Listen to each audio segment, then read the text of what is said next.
Resolutions Committee Chair, and I do believe we have a resolution that the Policy Board needs to take up. Brandon Mufflin.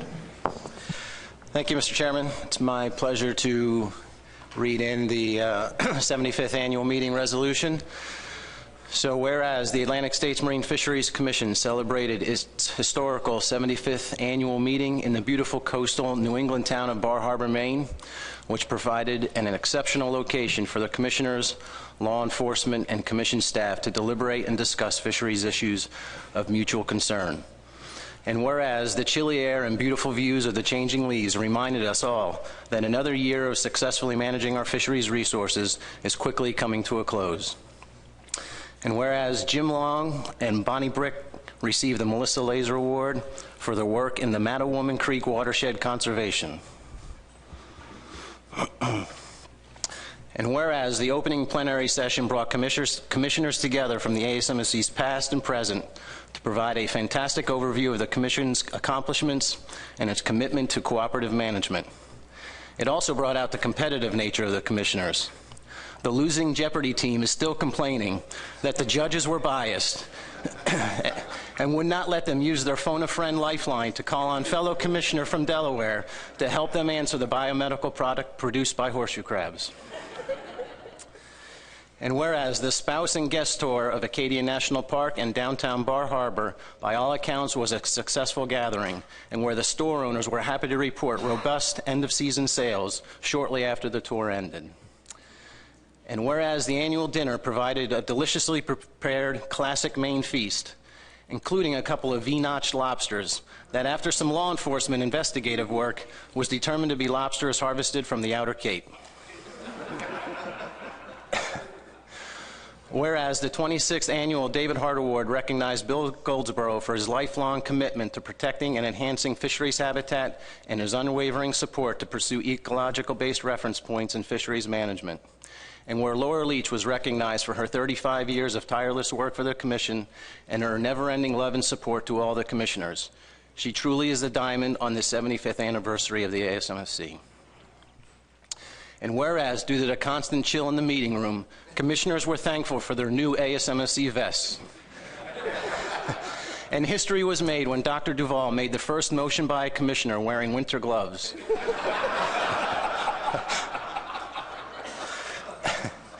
And whereas the various management boards met and the states came together, as they always seem to do, to make the tough and challenging decisions facing our fisheries resources for cobia, menhaden, southern New England lobster, and tautog, just to name a few.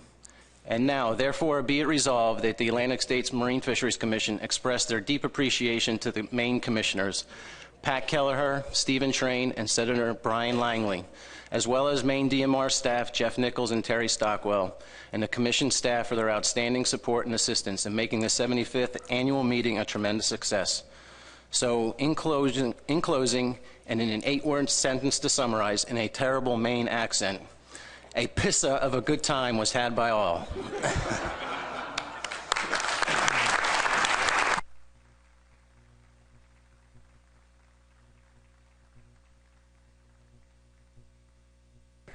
Is there any objection to approving this by unanimous consent? Seeing none, thank you very much, Brandon. It is therefore resolved that this resolution will go into our resolutions. We have an agenda here. I have a few things already that have already been asked to add to the agenda, so it's going to make it busy. Under other business, we have 3 items to take up, and I just want you to make aware of this. We have a letter from the Coastal Sharks Board that they would like approval for regarding dusky sharks. There's also a letter from the Fluke Black Sea Bass and Scup Board regarding black sea bass transit.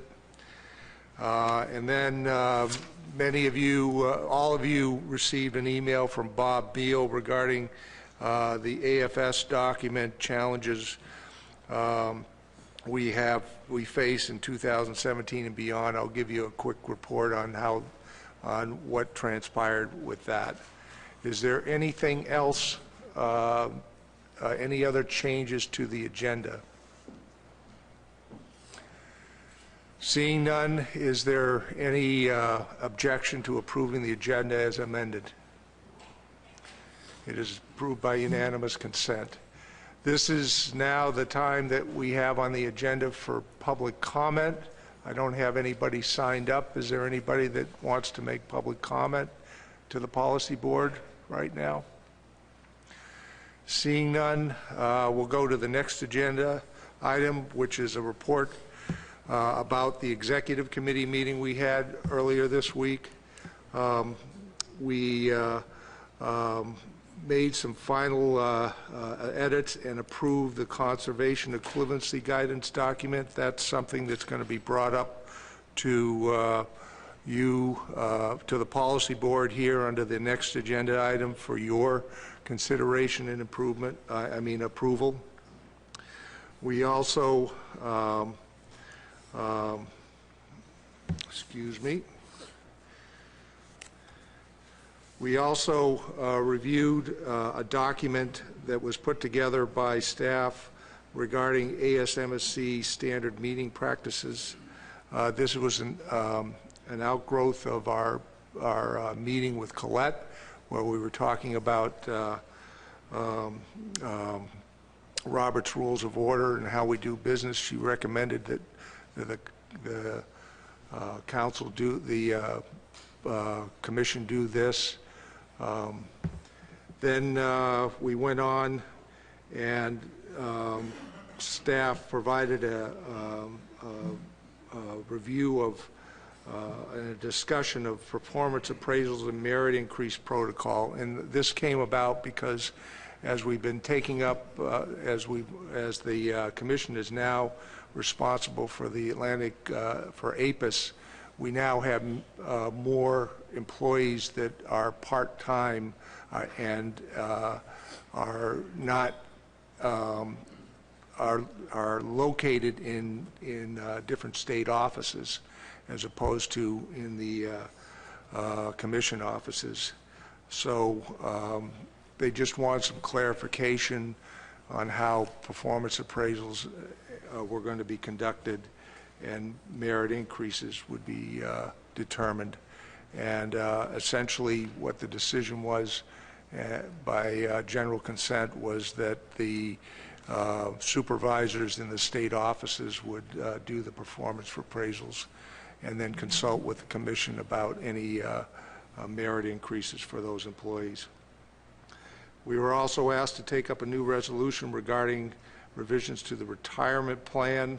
This is again a result of us taking on part-time employees. This was not something that the commission used to have, and we needed to make some modifications to that, to the retirement plan, so that we weren't having to pay retirement fees for people that were part-time.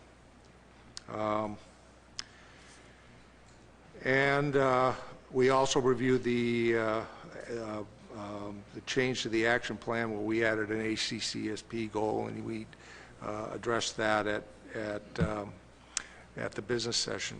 Finally, there was concern brought up about MRIP in the fact that this was a year in which the economic survey is done in the intercept, and there was concern brought up by several state commissioners that this being the first year that the states were taking over the process, there was concern about them having the impression that would be given where people were going to be asking questions about how much you were spending on trips and stuff.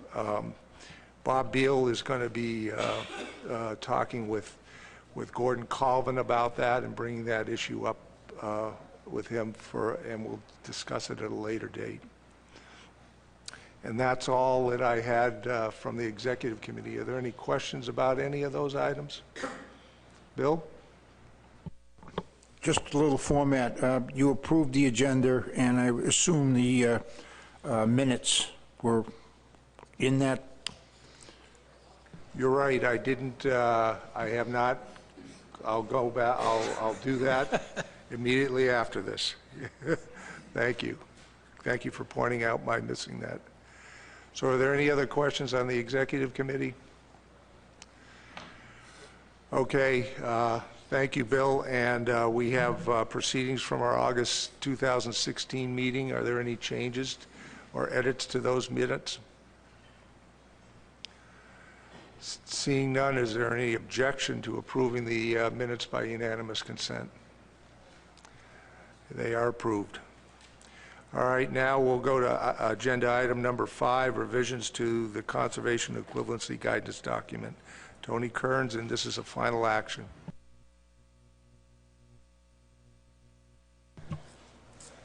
Thank you, Mr. Chairman. So over the past several months, we've been working on making changes to the Conservation Equivalency Guidance Document to reflect the current practices of the Commission and to put some better guidance on areas where we lacked some guidance for the states. And just as to refresh everybody's memory, we started this with the ASC and MSC, brought it to the Executive Committee, made some changes, and are here today to make final changes to the document. So conservation equivalency allows the states flexibility to develop management to address state or regional differences while still achieving the goals of the FMP. And it allows us to tailor regulations really when one-size management doesn't work for the states.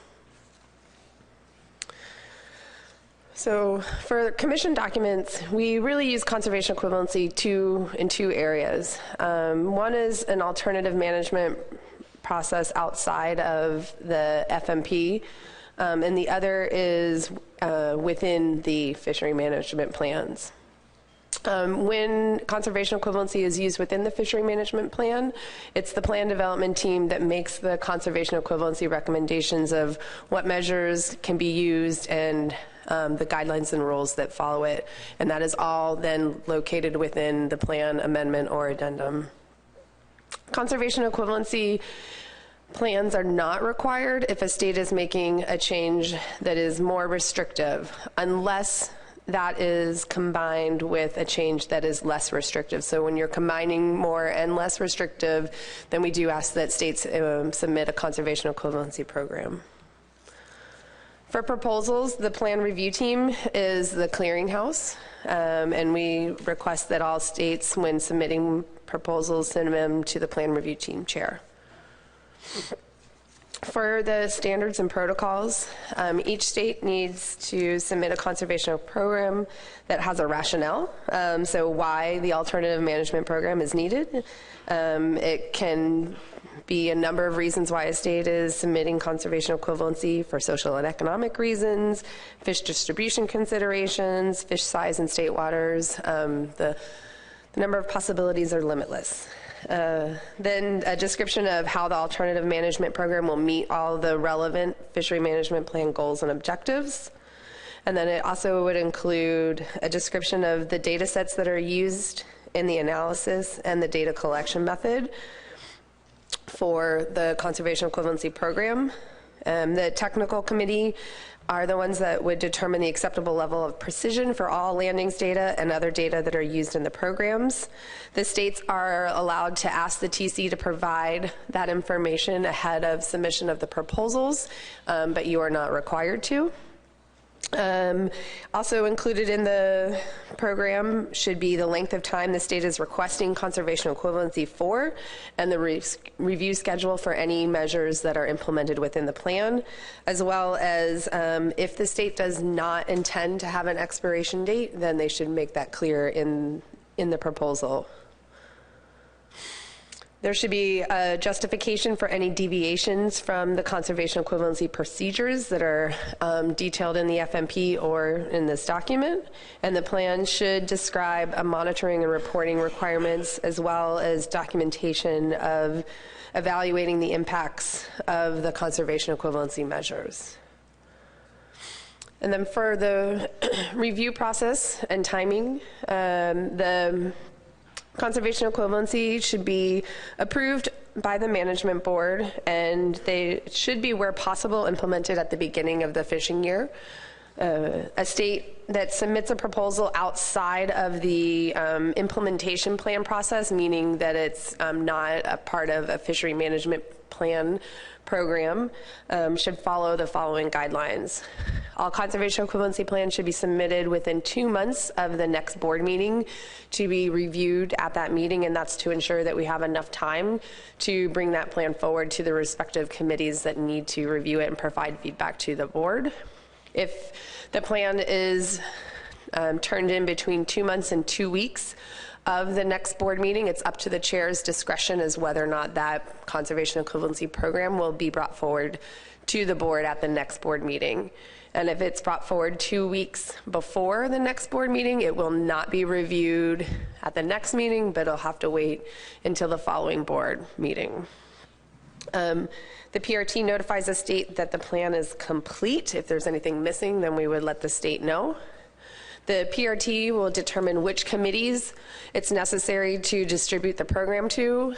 Different conservation equivalency programs are different, and sometimes they may not require review by all the committees, but the committees that we would most likely distribute to are the technical committee, the law enforcement committee, and CES. The review includes a description of the impacts on or from adjoining entities, enforcement, economics, as well as other issues. Then the PRT will take all the information that's compiled by the committees and forward those on to the AP for them to consider and make recommendations to the board. If there are times when we don't have sufficient time to get the committee recommendations to the AP before they're finalized, we may ask the AP to make a recommendation without those committee reports.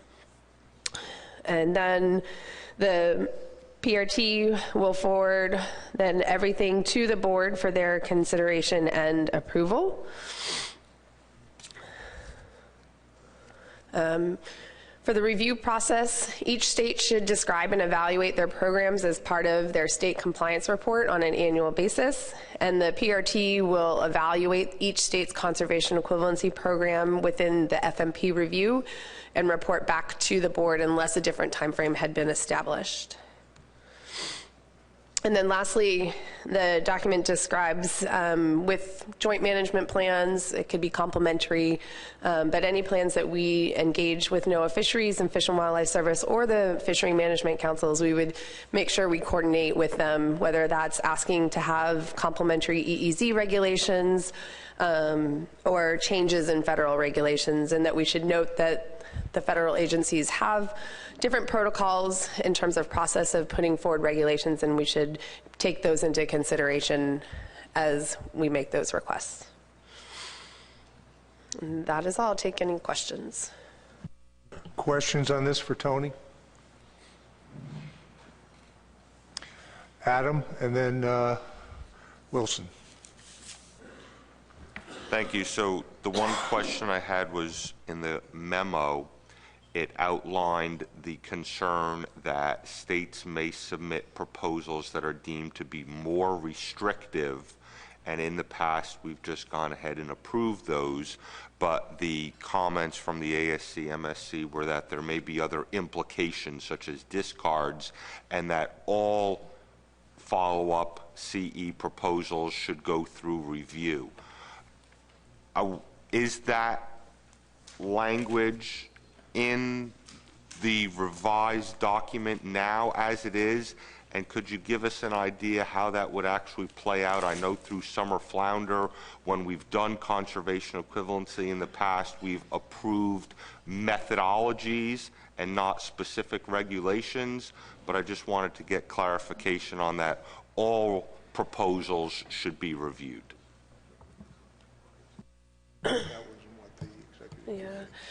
From what my understanding of what the executive committee talked about, Adam, was that it's any regulation that is more restrictive, all on its, a single regulation that is more restrictive is fine for a state to implement without a conservation equivalency program. But when you combine a more restrictive with a less restrictive, so you do a more restrictive size limit in order to open up your season longer, then that has to come forward to the commission. Even if those two things add up to be more restrictive, it still would need to come back to the board.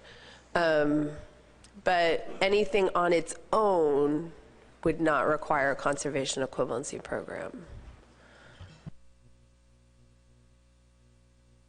So the executive committee, when we were putting this together, took MSC ASC's suggestion into consideration, and this is what we decided would be a better, more smooth way to deal with conservation equivalency, because things like going from say a 10 fish bag limit to a 5 fish bag limit because the state decides they want to be more conservative is pretty straightforward. But if you're combining it with something that may change a season around because effort is different through different times of the year, that's something that we were trying to get at, that it could potentially be less conservative, so that if you combined a bag and season, bag limit and season change, yes, that would have to go through it.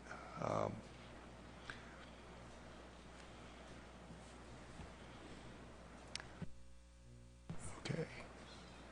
Wilson, you had a question? Not some, well, it's a question and a comment, Mr. Chairman. On page 2, at the top of the page in the first full paragraph there, where it has a list of things that the PDT should consider when they're doing these reviews. The first one is stock status, which we typically think of in terms of whether a stock is overfished or not. And I was wondering if it wouldn't be advisable to add another term after that one, which would be stock structure, which could capture both the age structure of the stock, which I know has been of interest to at least some of the species management boards. Striped bass comes to mind, where Amendment 6 sought to broaden that stock structure. But also in view of our cobia discussion, if you use the term stock structure, I think that would also capture the genetic component of stocks, or perhaps growth differences such as we see exhibited with black sea bass north and south of Cape Hatteras. And to me, those are important factors that would merit consideration as well when you're trying to decide on conservation equivalency, especially in a case like South Carolina, where you have a cobia DPS inshore, which the state has elected to choose some more conservative management measures. So if that could be added, I think that would be a good addition. Thank you. Is there any objection from the board to adding that, that wording? Seeing none, we'll add that in.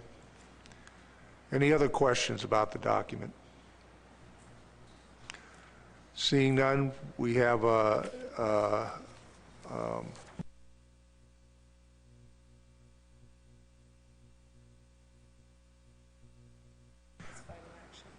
this is a final action, so we need a motion to approve this document for commission use.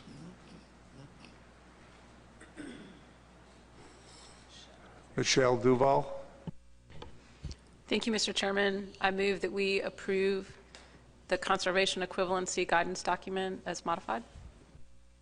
Seconded by Tom Foti. Any further discussion on the document? This is a final action, so this will be a roll call vote, but I'm going to check first to see if there is any objection to approving this document as modified today. Seeing none, the document is approved by consensus.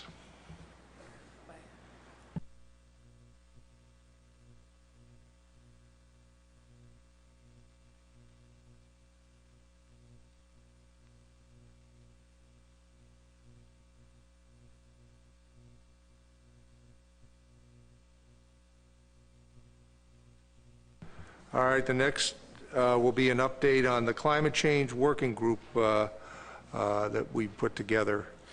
And we've had one conference call so far on this, and now that we've approved the action plan, we have a workshop planned too. Excuse me, another face-to-face meeting. Thank you, Mr. Chairman. In your supplemental materials, you have the draft notes from the climate change working group call. I think we had a nice call where we did some brainstorming on the following questions, where we discussed some science strategies and what are our priorities for the science strategies, and can we establish climate change impacts on terms of reference within ASMSC stock assessments? And we talked a little bit about the different tools that are out there and the different research and projects that are going on in climate change with different agencies and states and places that we can work with our partners to get more information. And then we also talked about how different ASMSC species have started to include climate change terms of reference already in our in the terms like species such as lobster, where we in the southern New England stock group, we've looked at how temperature is impacting that lobster stock, and that we can continue to add a climate change term of reference as we move forward with ASMSC stock assessments. And when we get together to have our in-person meeting this coming year, that we'll do some further strategizing for each of these topics that we brainstormed on at the meeting.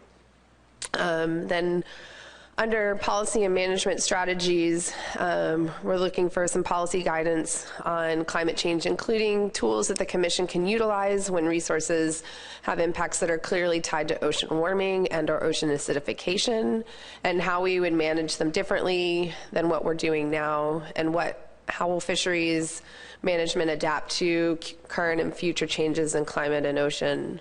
Some of the specifics that we touched on were species distribution and movement. So how can we design and implement flexible allocation strategies? How we can incorporate a periodic review of state allocations in our FMPs, and how can we change possibly permitting approaches or landings regulations along the coast to help us be more adaptable and adjust for each of the states and their fishermen as these species start to move around. We also discussed recruitment and abundance impacts from climate change and looking at the precautionary management decisions in the anticipation of shifting distributions and productivity, looking at the different reports that we can use, including John Hare's report on the species of vulnerability. There's a social and economic report out that looks at coastal communities and how they're being impacted by climate change. And then lastly, are there different strategies that we would employ for species that are biologically sensitive, that are just more vulnerable to climate change than others? And do we need to collect new or additional data to provide information on how these species are being impacted by climate change? So for example, species like northern shrimp, where management is responding to declining stocks, but the species are not responding to that management very well. And so how do we adjust? And so the group is, based on our brainstorming sessions, going to pull together some white papers on each of these topics for the policy board to look at and review after we meet at our working group meeting this spring. Questions about this? Jason? Yeah, more of a comment than a question. I just think in particular with what you concluded with there, Tony, there's a nexus with this and the stuff we're going to talk about next, the risk and uncertainty stuff. So I just wanted to kind of point that out so people are connecting the two because they're related. As a very clear example, you could actually use the work by John Hare et al. To kind of categorize the species you're dealing with and adjust that risk you're willing to take with it accordingly. And then one other, I guess this is a question, and I'm sorry if you said this. You talked about, shifting and allocation and that sort of thing, but what about I think another important aspect is productivity and productivity regimes. And so that would be, I think, an important thing to do first is look into, there's been some work on how to identify and quantify whether or not a regime change has occurred. So that'd be something to look at. And then, again, this idea of characterizing the stock that you're working with and whether that's actually happened, I think that's another kind of common thread that comes up. Thank you, Jason. Adam. Thank you for both the summary as well as the presentation on it today. Within the summary, there are a number of underlined items which I believe are potential action items. What would the strategy be moving forward for potentially taking action on them? Is it the charge of the working group moving forward to prioritize and select those items and then come back to this board or another relevant board to task a group to get an answer on them? Or what would be the step forward with highlighting all of those potential working items? I think at our in-person meeting, that's one of the things that we're going to try to craft together into the white paper that we would bring to the policy board for consideration, and that some of these action items we would put forward for approval by the board. Now, whether it be something, an action item that the board would have to take on a general policy nature, or if there's something specific that the policy board might task a specific species management board with dealing with. I think that's what our intent here is, to come up with something that we can bring to the full commission here for consideration. Clear? Okay, thank you. Anything else? Okay, thank you very much. We'll be reporting back to you again at a future meeting on this, and hopefully we'll have some action items for you. Next item on the agenda is the Risk and Uncertainty Policy Working Group's white paper, and that I'm going to turn over to Jason McNamee.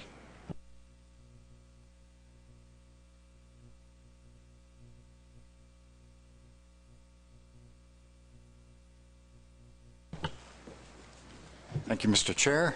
Good morning, everyone. My name is Jason McNamee from Rhode Island DEM's Marine Fisheries Program. Can you see that, Amy?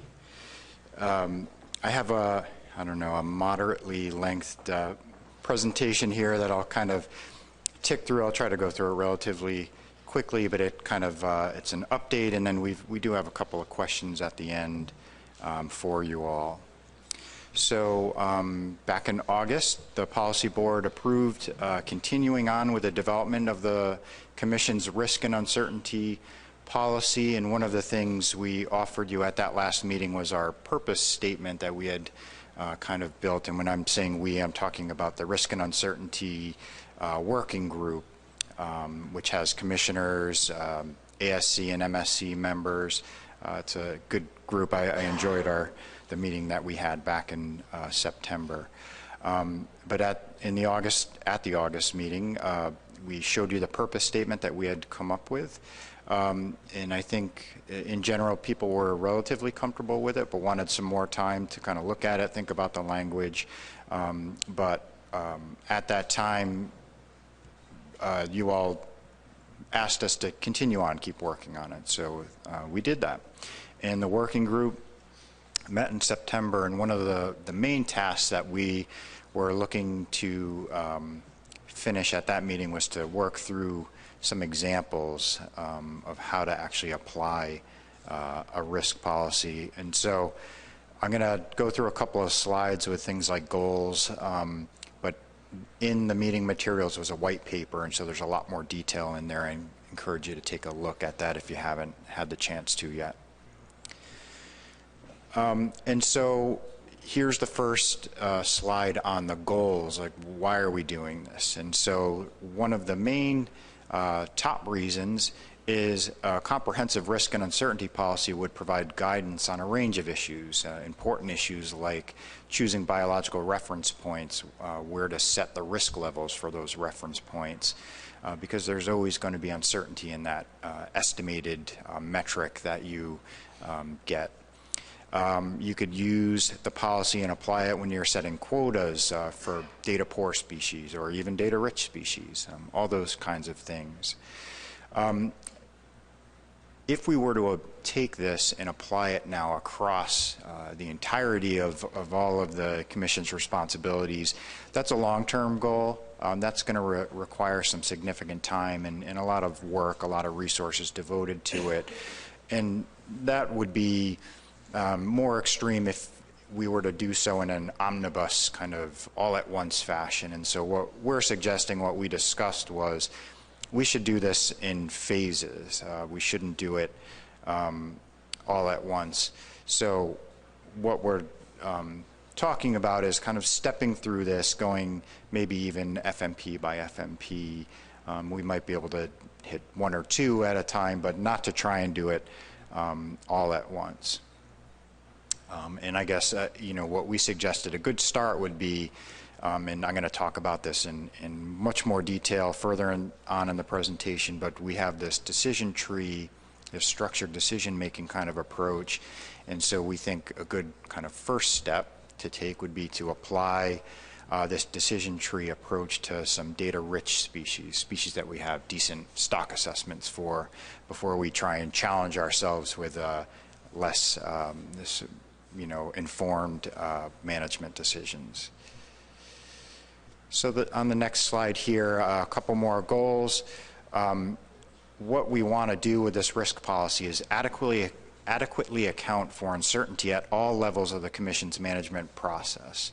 And the idea is so that we're maximizing our informed decision making and we can clearly articulate why we've made decisions on each of these topics. Another really important goal that came up at our working group meeting and some of the other discourse we've had on this is this should be consistent amongst all of the Commission species. We don't want to have some where it's being applied and others where it's not. We want this policy to be broad enough and comprehensive enough to be able to apply to all species, even if they're very different, data rich, data poor, long-lived, short-lived. It should be flexible enough to accommodate all of the species so that we have this very transparent process across species.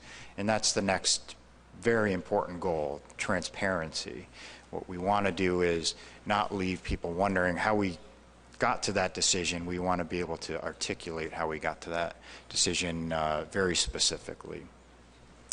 Another really important one is the incorporation of flexibility. This is a dynamic system that we work in. Conditions change all the time. Even without major perturbations like climate change, it's still dynamic. Before we were talking about that, and so we don't want to have a system that locks us in, and we're very cognizant of that at the working group. We don't want to be constrained and have our hands tied. We want to have the ability to maintain flexibility. So how do we meet those goals? How do we get there from here? And in this case, I think we can get there from here. So the goals of the policy will be achieved through this structured decision-making process. So that's kind of how we're envisioning this to work. You could, make sure this process is undertaken each time by developing it as a term of reference that gets put into all ISFMP stock assessments as one example. So you have this term of reference and it basically has that technical group, assessment committee, whatever it is, requires them to step through a decision tree with a predefined set of questions for that species. So I'm going to show you a visualization of this as well, but just to kind of show you some of the questions that would be in this structured decision-making process. They're pretty straightforward. What do we know about stock status? Do we have a stock status determination? Sometimes we don't. And so that would be really a high level, right off the top kind of question to ask. And then we get into more of the stock status type of questions. Is the stock overfished, depleted? Is overfishing occurring? Where are we with regard to the reference points for SSB and or fishing mortality? How have we done, what kind of job have we done with characterizing the sources of uncertainty in the assessment? Do we have all of them accounted for? Probably not. Do we have a lot of them accounted for? Or are we really left in a very uncertain situation? How about the diagnostics of the assessment? Is the assessment something we can really lean on? Is it a solid assessment that we've been running for multiple years that kind of hangs together year to year?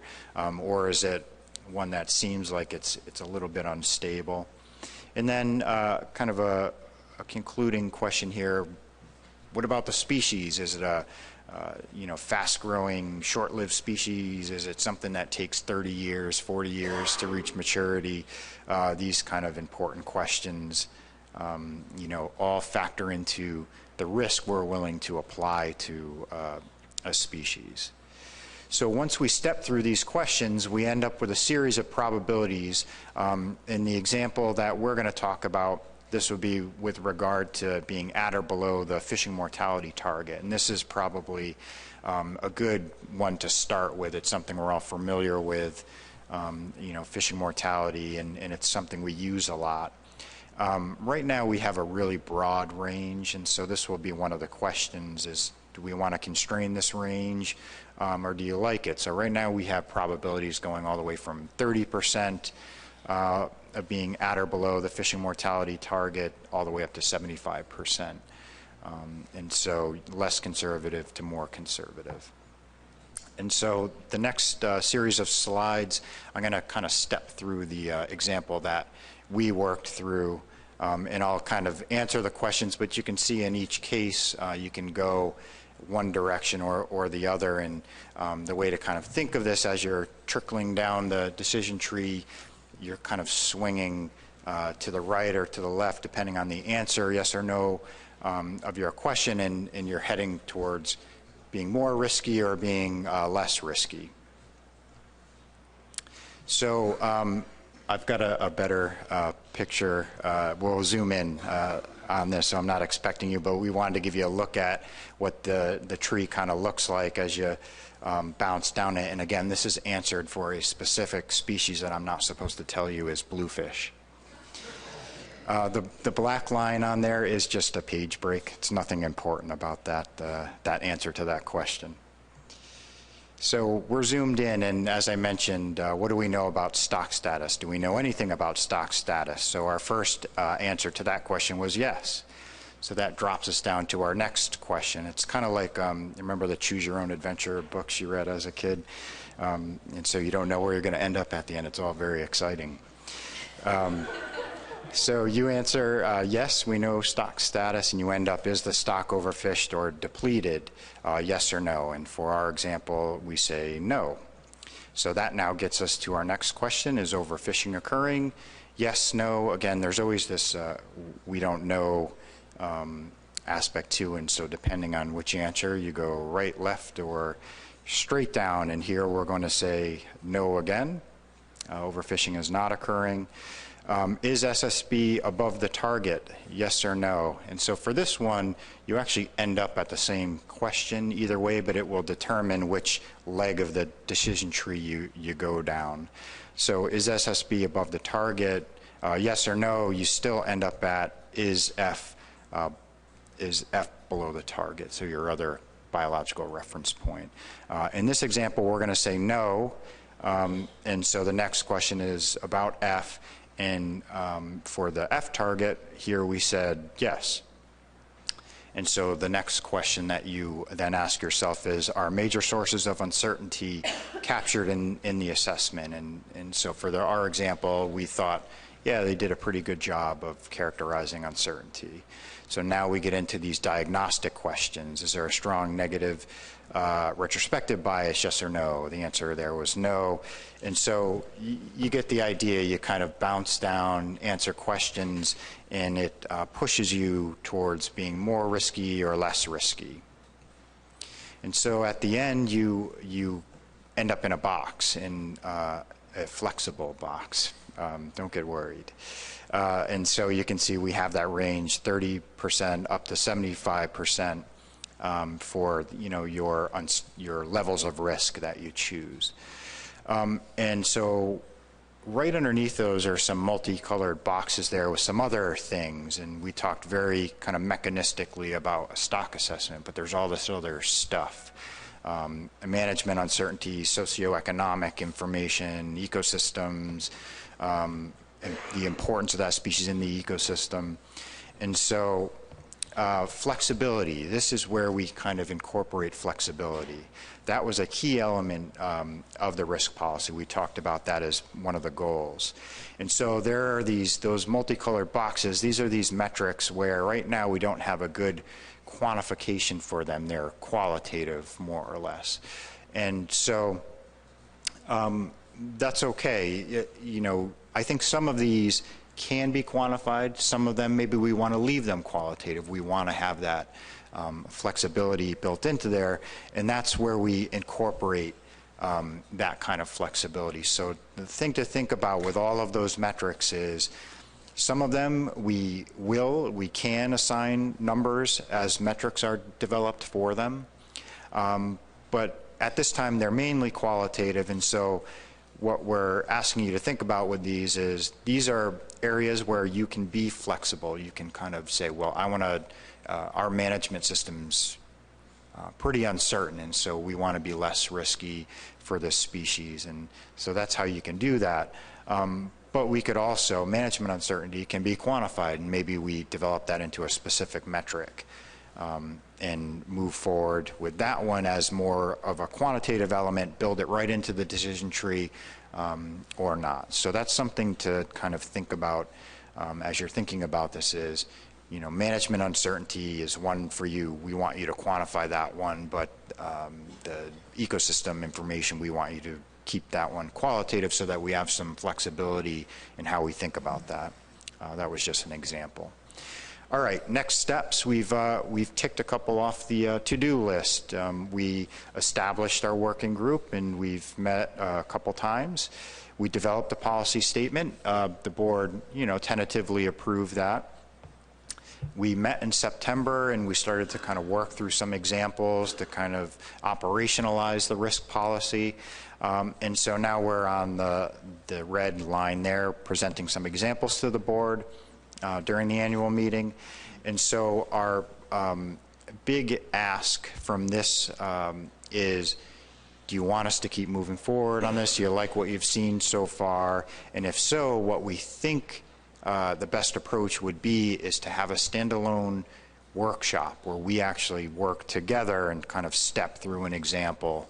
And we're suggesting, and we thought about this a little bit, but at first we thought we could be a little bit ambiguous and you guys could tell us what species you want, but we thought it might be more helpful if we offered a species that we thought might be a good one, and so we're offering striped bass. And that was actually early on in this, that was an example that we had kind of thought about. We moved away from that, and now we're back to striped bass, which seems to be where we always end up. So we think it's a good one for a couple of reasons. Number one, striped bass will be going into a benchmark in a couple of years, so you could actually build this with that in mind, and you could apply it. It's a data-rich species, so we've got a lot of information to work with. We've got a good, solid assessment to work with, so we think it might be a good kind of first example to use. But again, we've got another example in our back pocket if you hate that. All right, so the last slide, and I will stop talking. Just a set of questions to kind of think about if and when we sort of deliberate on this. And so what do you think about the decision tree process? You think it's flexible enough? Do you like the idea? Are there any of those qualitative metrics that you think we can and should quantify and build directly into the decision tree? What do you think about the range of risks? We just tried to be broad to have sort of that, again, maximum flexibility for you all to think about, but maybe, you know, someone offers, we don't ever want to be 70% uncertain that we're going to meet our targets, and, you know, maybe that one drops out, but it's completely up to you. And then the most important one, the one that we hope you answer specifically for us today, is would the board be interested in a standalone workshop focused on striped bass, and we'll sit here and work through the example just like we did at the working group meeting. And so thanks for listening to me talk about risk and uncertainty again, and that's it for me, Mr. Chair. Thank you, Jason. Are there any questions for Jason about this? Go to John Clark and then Dave Borden. Thank you, Mr. Chair. Thank you, Jason. That's really interesting. I'm just curious, two of the goals are to be consistent, another one is to be flexible, and they seem a little incongruous there. And just when you were, obviously there's a lot of uncertainty in those extra variables there, but have you thought through what approach that would be taking so that you have some flexibility, yet we can say we use the uncertainty policy consistently from species to species? Yep, no, excellent question. They seem sort of counterintuitive, and so when we are talking about consistency, we're talking about it in a very broad context, and to put it at the very highest level, you apply some sort of decision tree across species, and so that would be consistency. I think we can get a little more, you know, not leave it at that really high level. I think we can get more consistent in, you know, the categories of questions that we're asking as we work down the tree, and so that's another level of consistency. But in the end, what we want to recognize is, you know, a striped bass and northern shrimp are different. So, you know, the questions, the specific questions that end up, that you end up going through, you know, they're going to be different species to species, but that framework will be consistent. And, you know, we can create different legs for the different types of species that we have to deal with. Follow up? Just quickly, yeah, I just was concerned about if in different species we start weighting things differently, then certain groups might feel they're being disadvantaged by the way we're considering this aspect for this species and as compared to another species.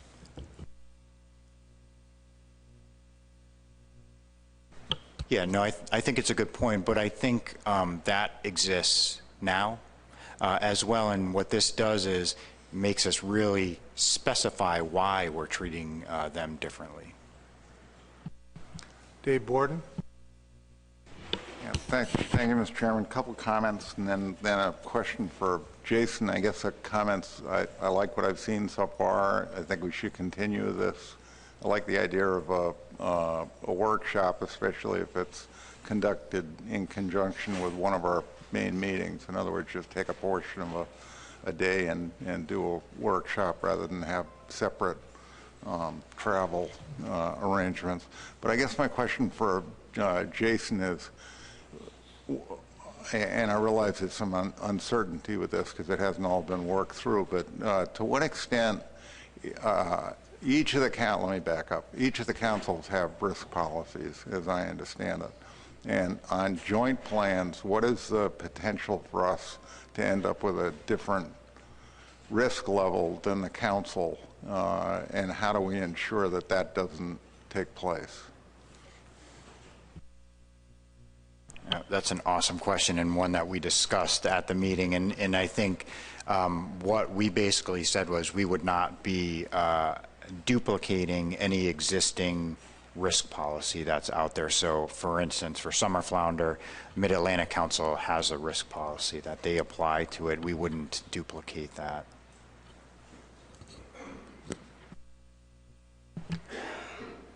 Roy Miller? Thank you, Mr. Chairman. and thank you, Jay. It seems to me that in the past couple of days, we've heard about a few species where we had zero risk of exceeding SSB or something of that nature.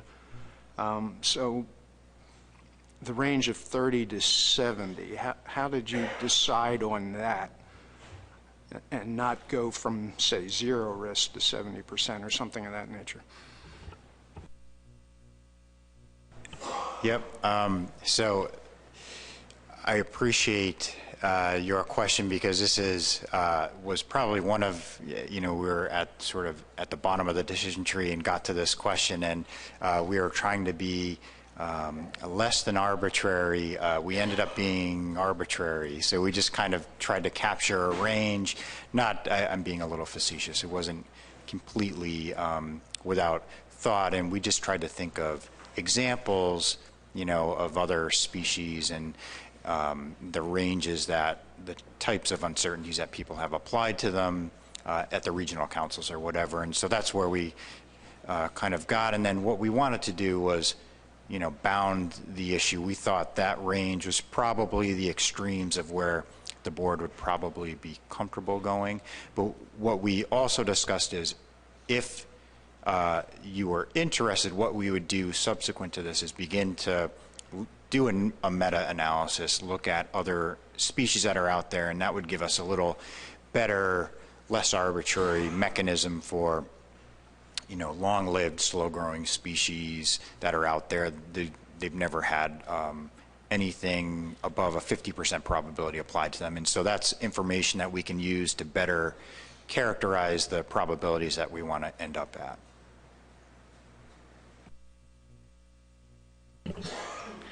Brandon. Thanks, Mr. Chairman. Thanks, Jason. I really like where the group's been going on this, and I certainly support it. And so maybe my question is a little bit further down the road, I guess, in terms of just thinking that this is going to continue to move forward. But I was wondering what roles are being played in terms of the decision tree itself. I mean, is this taking place at the technical committee level? Because some of these are sort of technical questions in terms of how biased or how uncertain the model is. It's not going to happen, I don't think, at the board in terms of making those decisions, or maybe it is. I'm just trying to think of where the decisions happen and get us to certain places like the council structure. The SSC has obviously a lot of say in terms of some of the uncertainties. Is that going to happen at the TC level, or just kind of thinking through how the decision tree actually plays itself out? Yeah, awesome question, Brandon. And so it's one of the nice things about the commission is we have a lot more flexibility with regard to this. And so the way that we've envisioned this is, there's going to be a set of codified questions that are for the TC. And so the TC is going to go through, we're going to look at those, we're going to approve them at some point, and they're going to get to a spot.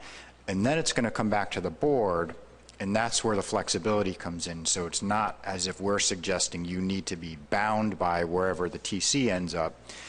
What we're suggesting is now there's going to be these other things. Let's just use an example, economics. And so the TC ended up at 50%, but now a board member says, yes, but there's severe economic consequences for whatever decision is going to be made. And so, and we can offer suggestions as to what that buffer, one way or another, could or should be.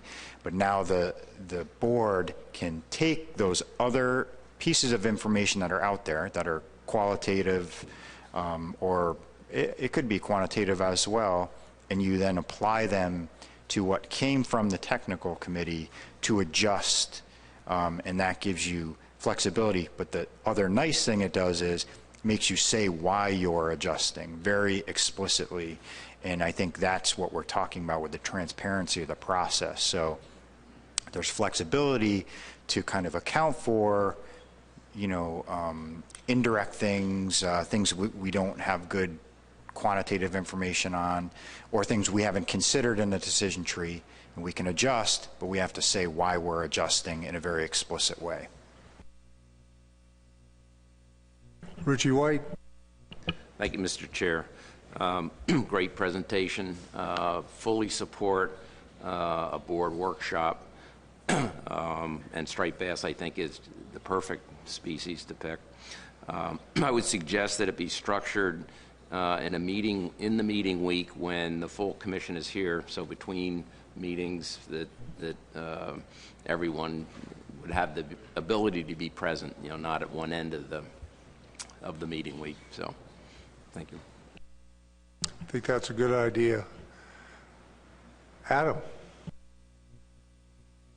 So as we've labeled it presently as a policy, that would imply that when constructed for a given species, we shall follow it, as opposed to potentially labeling it guidance, whereas that might give us more flexibility to deviate from it as a board. Can you talk a little bit about what the implication of labeling it a policy would be in constructing it in terms of that constraint versus considering it as guidance instead and giving us a starting point for discussions? Yeah, so I think, thanks Adam, I think the,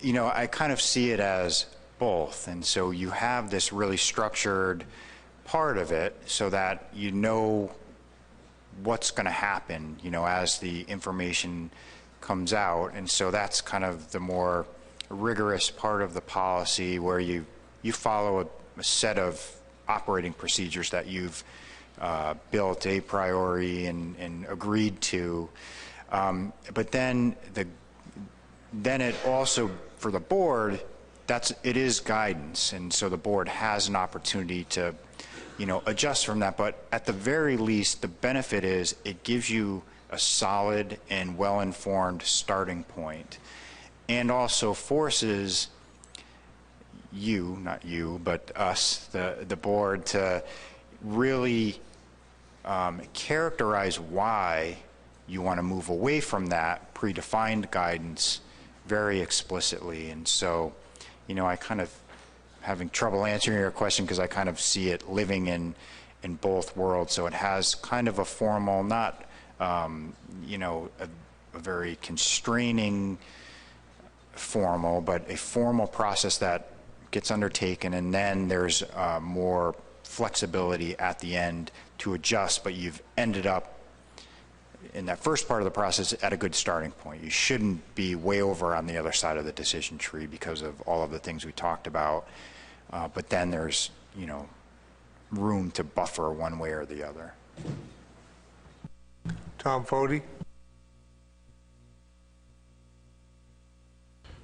I feel a lot more comfortable after hearing your explanation how we use it, because using the risk averse with black sea bass, summer flounder, and that the councils have set up, and trying to figure out, and spending the last 2 years of how they're trying to figure out how to change that, because the SSC blames the council and the council blames the SSC, and I don't want to go through that headache, but I see where this could be very helpful as long as we're understanding that it is flexible by the board, because I don't want something that's inflexible. Dan McKiernan. Yes, thank you. I understand the attraction of running striped bass through this as a test case, but given what we're facing in southern New England lobster, did you consider that? Lobster did not come up. Well, I don't remember talking about lobster. We did, we talked about a couple other species. What we were trying to, the broad categories we were thinking about was like data rich, data poor, and so on the data rich side we were talking about, you know, bluefish, striped bass. I think we were pretty finfish focused, more or less. I'm looking for some support from over there. Right? So the answer is no. I don't. We certainly could. I don't know that we would be able to get through this process in time to make it relevant for what's going on with lobster, but there's no reason why. Obviously, we think we can apply this at some point to to all the commission species. Any other questions? David? Thank you, Mr. Chair, and great work, Jay. Sounds like a pretty impressive and thorough job that you guys have done. And you may have answered my question, just by your general comments a second ago about data rich and data poor. Thinking about menhaden and using a tool like this and other species in the future, is there any reference, or did you guys talk about ecological reference points and how to build that in? So I just want to hear a little response on that. Thank you. Yeah, so we definitely did, and one of the, as it stands now, one of our colored boxes there on that one slide that I had, ecosystem is one of them. And so, in this period of time when we don't have ecological reference points, we can think about ecosystem considerations in a different way, in kind of general, risk types of frames. But if we ended up with ecological reference points explicit, we can certainly build those in. That might be, another leg of the decision tree that would be, at least in part, you could branch off if those are not like non-traditional reference points. So it's certainly something we talked about and have thought about, and I'm optimistic we could definitely accommodate that. Excuse me. Bill Adler? Thank you, Mr. Chair.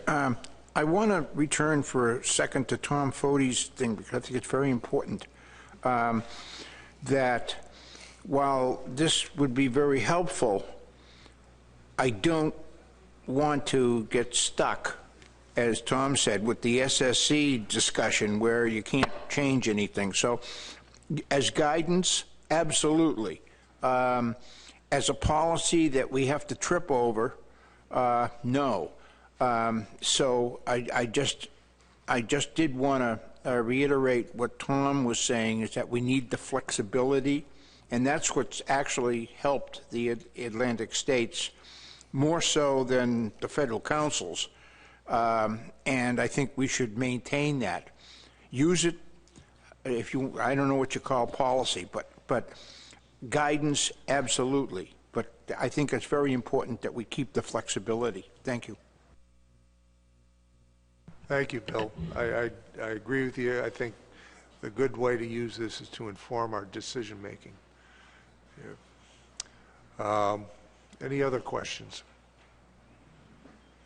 Thoughts? What are your thoughts on this, having a workshop in one of the meeting weeks? Is everybody supportive of that?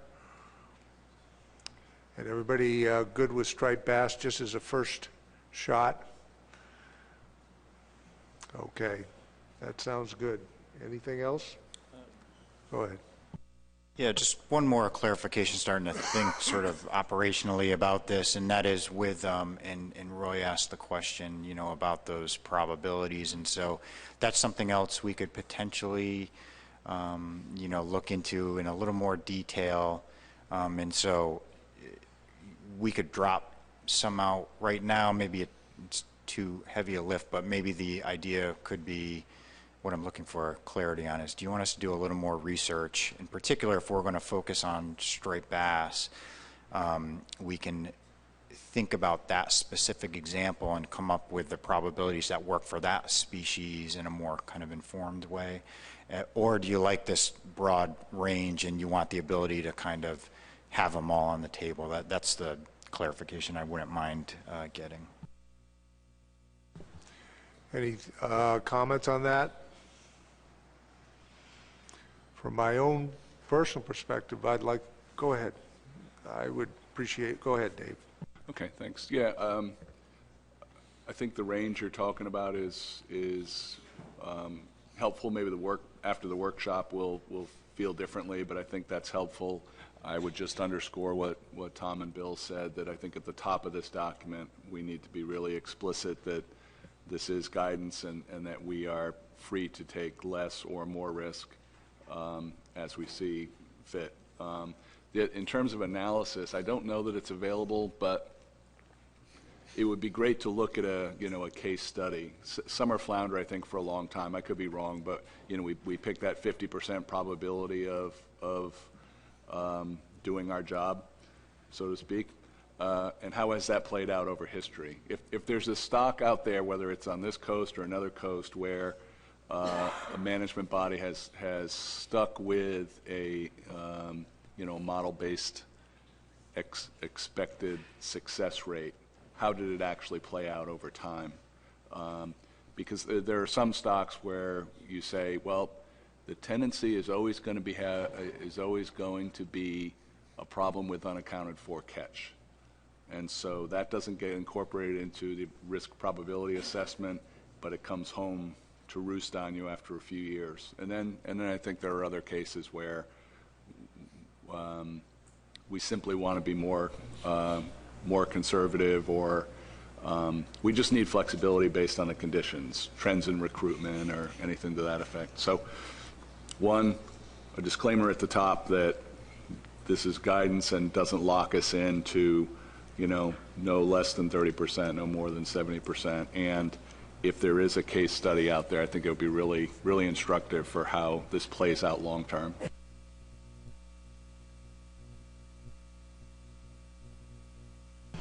Further input for Jason?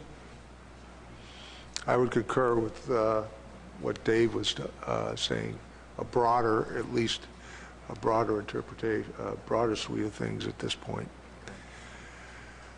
Okay, thank you, Jason. I appreciate it. We're on to the Habitat Committee report. Our Habitat coordinator, Lisa Havel, is off getting married, so Tony will be giving her report for her. Thank you, Mr. Chairman. And I'm going to pinch hit for Lisa. As Doug said, I was at the Habitat Committee meeting, but Wilson, I know you were there as well, so if there's anything, details I leave out, please feel free to help me out. For the Habitat Committee, there are going to be 2 documents that we'll need to consider approval of today, just as I go through. And one of those is the cyanide habitat source document, and then the other is consideration of the letter to BOEM. Both of those documents were in your meeting materials. So the Habitat Committee met last week in Portland at the Gulf of Maine Research Institute, and we're very appreciative of them hosting us. We had presentations from our new Habitat Committee member, from Oliver Cox, on the Habitat of Maine, which did a great job, as well as a presentation from Riley Young-Morse of GMRI, who is doing a data portal of climate change in the Gulf of Maine, Mid-Atlantic area, and that portal, they're still testing it, but once it's released, I think it's going to be something that the states are going to be really interested in seeing and using. There's a lot of interactive uses for that. We also had a discussion with Katie Drew on the feasibility of incorporating habitat into stock assessments, which is a discussion that I think the committee would like to have an ongoing process with, as well as an update on ACFIP and their meeting previously, which Pat Camfield will give information on later. The committee reviewed their action plan goals from last year, as well as set the action plan goals for this upcoming year. So for the letter that is drafted in your meeting materials for BOEM, this is based on the Habitat Committee's request to the Policy Board to consider a letter at the last meeting. They took the board's feedback from August and drafted the current letter that we have. It is very similar in scope that the South Atlantic and the Mid-Atlantic Councils had drafted previously and sent to BOEM. In the letter, it highlights that fish and other marine resources depend on sound for their vital life functions. There is insufficient information on how these seismic surveys that are ongoing in ocean waters and their activities affect fisheries and their ecosystems, as well as the structure and function. It also states that the Commission believes it's important to fund the research in order to get a better understanding of how these activities are impacting the fishery resources that we manage and the consequences of their activities. And then lastly, it offers a seat to BOEM on the Habitat Committee to have better engagement with the group. We would hope that this would also help to give us a better heads up of the different activities that are ongoing with BOEM. And then in addition, in your meeting materials, there was a document that looked at climate change from the committee. Habitat Committee members identified ongoing practices in each of their states for their coastal regulatory planning that address climate change impact. There's still a couple of states that are making edits and changes to their particular sections, so it will be a living document. And then their plan is for next year to identify the gaps in the regulatory planning process and make recommendations back to each of the states on how to make improvements. And their idea is to create a matrix so it's a little bit more user-friendly of what's available and the resources for each of the states. And then we also have the completed cyanid habitat source document. Allison Drury finalized this document and made all the edits and recommendations, and we're very grateful for her help. The contributions were then approved by the Habitat Committee, and we're looking for, if approved by the Policy Board, we'll format and make all the changes and publish it onto the Commission website. The habitat source document covers the biology, the habitat needs, the habitat research needs, and habitat stresses for all of the ISFMP managed cyanids, which includes croaker, black drum, red drum, spotted sea trout, and weakfish. It also includes the same information for northern kingfish, southern kingfish, and Gulf kingfish. The document identifies the major threats to cyanids as beach renourishment, degradation of water quality, coastal development, navigation and dredging, fishing, and climate change. The document makes the following recommendations to mitigate these threats: that HAPCs should be accompanied by the requirements that limit habitat degradation. States should enhance and coordinate water quality monitoring, that states should minimize wetland loss, and the windows of compatibility should be established, especially in regard to avoiding adverse activities during the spawning season for cyanids. Fishing gear is known to negatively impact HAPCs, and they should be prohibited in those areas. Research on the role of submerged aquatic vegetation in cyanid productivity should be conducted. Restoration efforts should be enacted to restore critical habitat, and bioaccumulating compounds should be limited to maintain cyanid health. And dams that threaten freshwater flows to the nursery and spawning areas should be identified and targeted for recommendations during FERC relicensing, and we should continue with education and outreach activities that explain management measures. And then 2017 is the 20th anniversary of the Commission's SAV policy. So for 2017, the committee will, Habitat Hotline major theme will be submerged aquatic vegetation, and the group is going to look at reviewing and updating the 1997 SAV policy document. And then Lisa is going to help co-sponsor an artificial reef symposium at AFS this coming year, and she'll serve on that steering committee. And then, as I had said before, the committee would like to stay engaged with the Assessment Science Committee and any other relevant committees or groups to better link habitat and stock productivity for commission-managed species, and really just try to continue to advance ways to incorporate habitat information into our stock assessment process. And then the committee, Habitat Committee itself has 2 new members. One is Oliver Cox from Maine, and then the other is Denise Sanger from South Carolina DNR. And then on the Artificial Reef Committee, Michael Malpezzi from Maryland DNR has joined the group.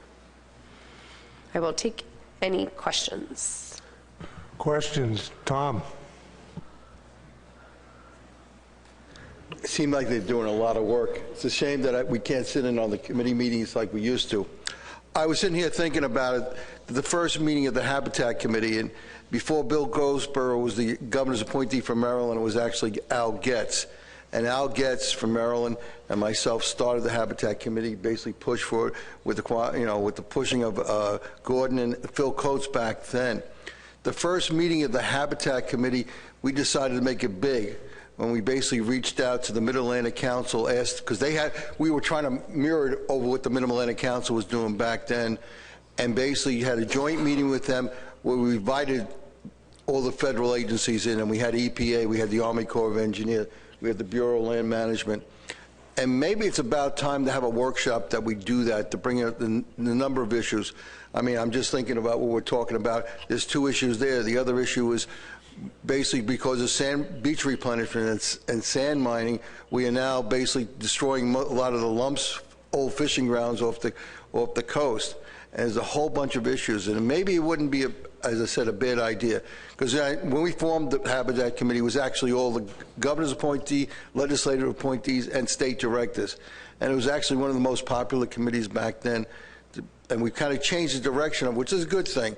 But maybe it's a time to, as I said, bring the Habitat Committee, maybe get a joint meeting with the Mid-Atlantic Council Habitat meeting, and try to get all 3 agencies, or 4 agencies, whatever the federal agency we need to bring in, and talk about these numerous issues that are impacting fisheries, like climate change. We got a lot of problems, and it's not just climate change now. Because of climate change, it's causing other problems like sand mining. So it's just a thought, and I'd like to ask if the Habitat Committee would think about that. Okay, we'll have Lisa bring that to the Habitat Committee again. Any other questions for Tony? Lauren? Yes, thank you very much, Mr. Chairman. I was very interested, as we discussed Habitat, to consider the educational component. I believe that topic is of particular interest to that that group of people who are our colleagues in the educational field. My question is there any evaluation instrument that we have in place to consider the effectiveness of these educational efforts, and perhaps that would lead us to enhancing what we're producing in that regard? Thank you.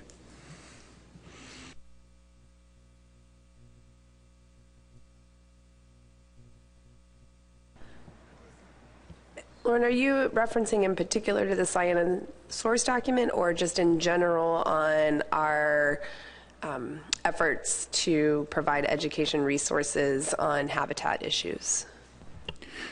It's more of a general question, just to assure ourselves that the efforts that we put into education are actually effective, and try to maximize that effectiveness.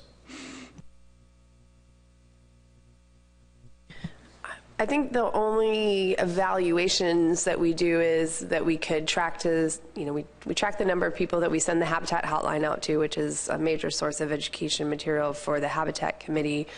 We may be able to track how many people download the Habitat fact sheets off of the website. I'm not 100% sure if that's possible or not, at least the number of people that click to that link on the page. But beyond that, I don't think that we do any additional evaluations. Wilson? It's an excellent question, Lauren, and we have discussed it at length. And as Tony noted, we have limited ability to, track some of the educational materials that we put out there through the Habitat Hotline, and also the downloads. I think, Tony, we can track downloads of the Habitat Management series of documents too. I'm not 100% sure about that, but we have had several lengthy discussions about the fact that we are concerned about how the educational materials are used and trying to maximize the effectiveness of those materials, as well as maximizing the effective use of our time when we consider what to create.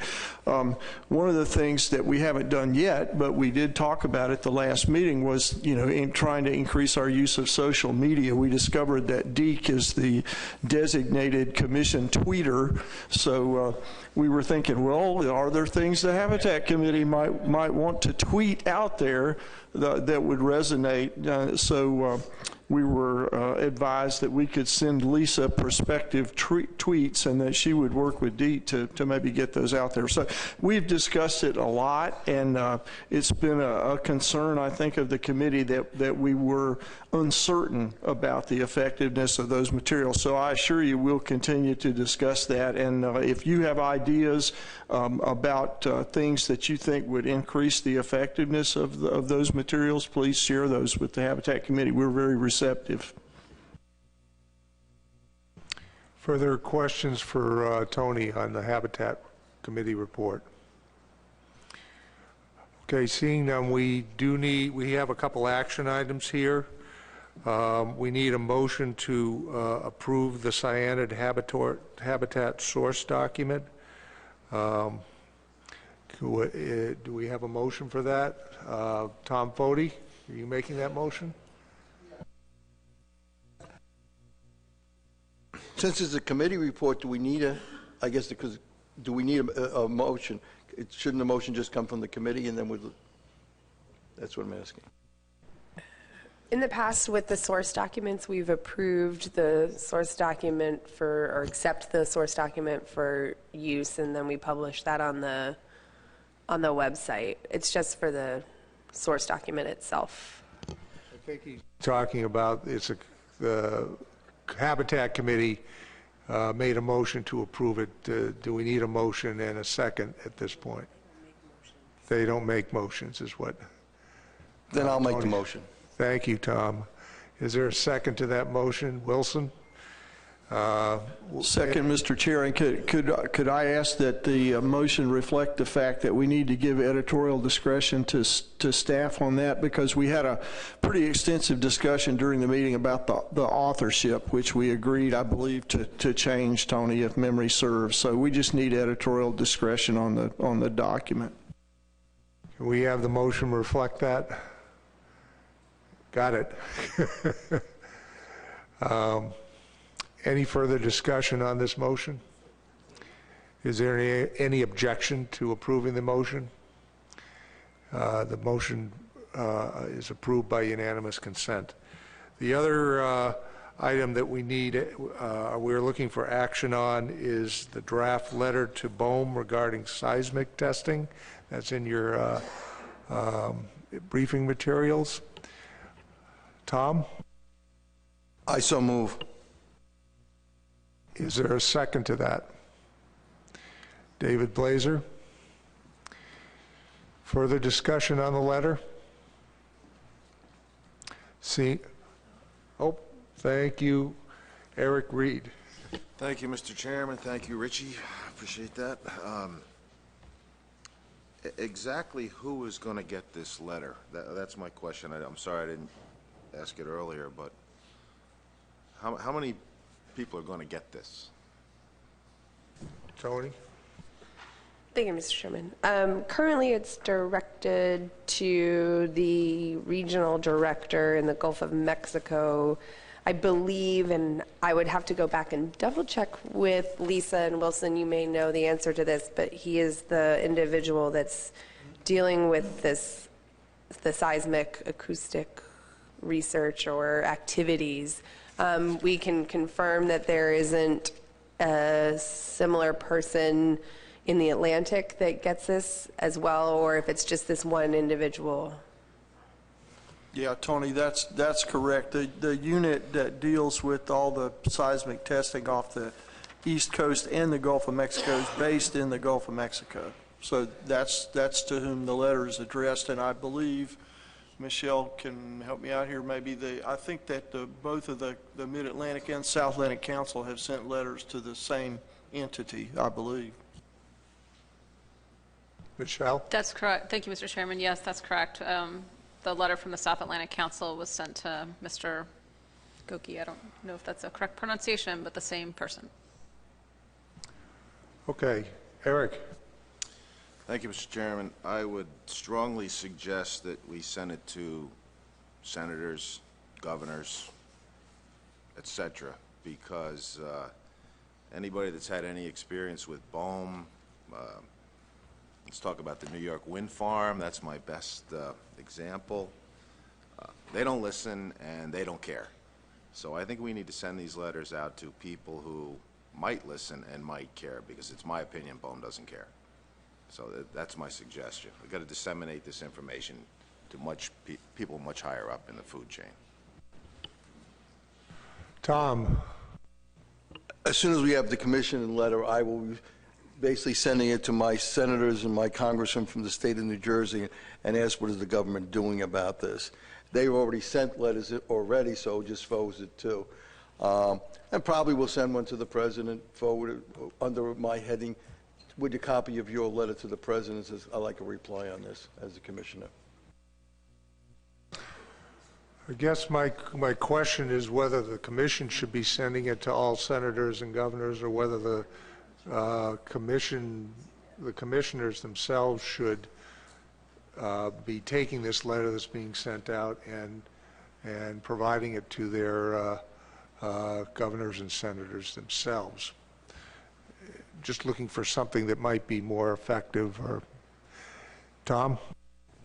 I think with letters like this over the years, we have not done that because some of the state agencies sitting around the table, and this is on different other topics, didn't feel comfortable signing a letter to go to the senators, but they had felt sending it to the agencies.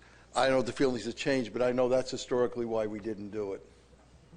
Because also some of the states didn't want to, on the opposite side of the table on some of these issues.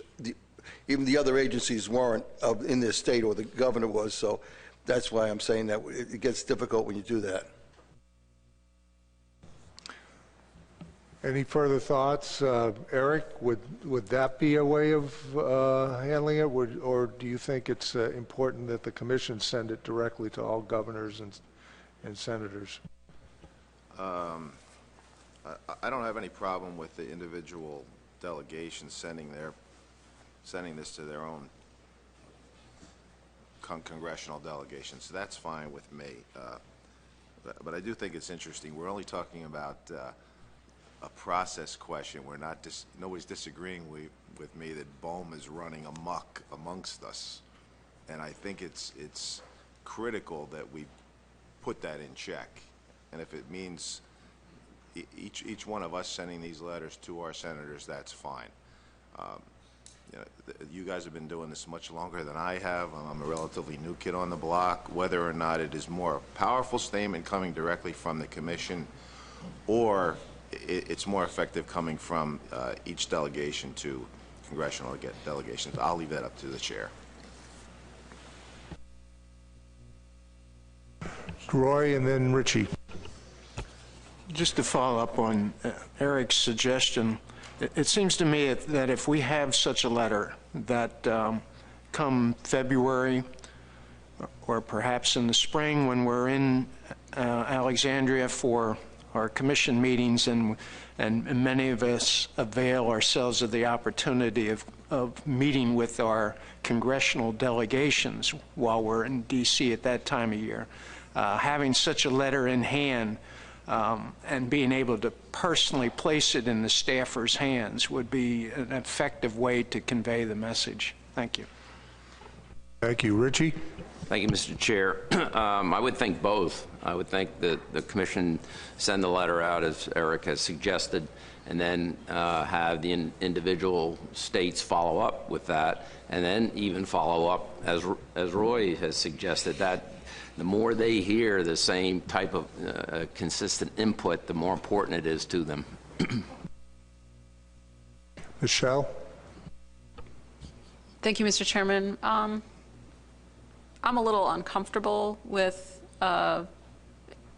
sending a letter like this. I think directly to governors. You know, I work for the governor of North Carolina, and I'm just concerned about how that might be received, given that, you know, our agency participates in the coastal zone consistency review for, you know, projects from BOEM. I appreciate the letter, and I think it's, you know, consistent with what has been sent by the fishery management councils, and, you know, sends the correct message in terms of offering BOEM a seat at the table so that we can increase communication and information exchange, and, you know, ensure that the commission's concerns are being considered.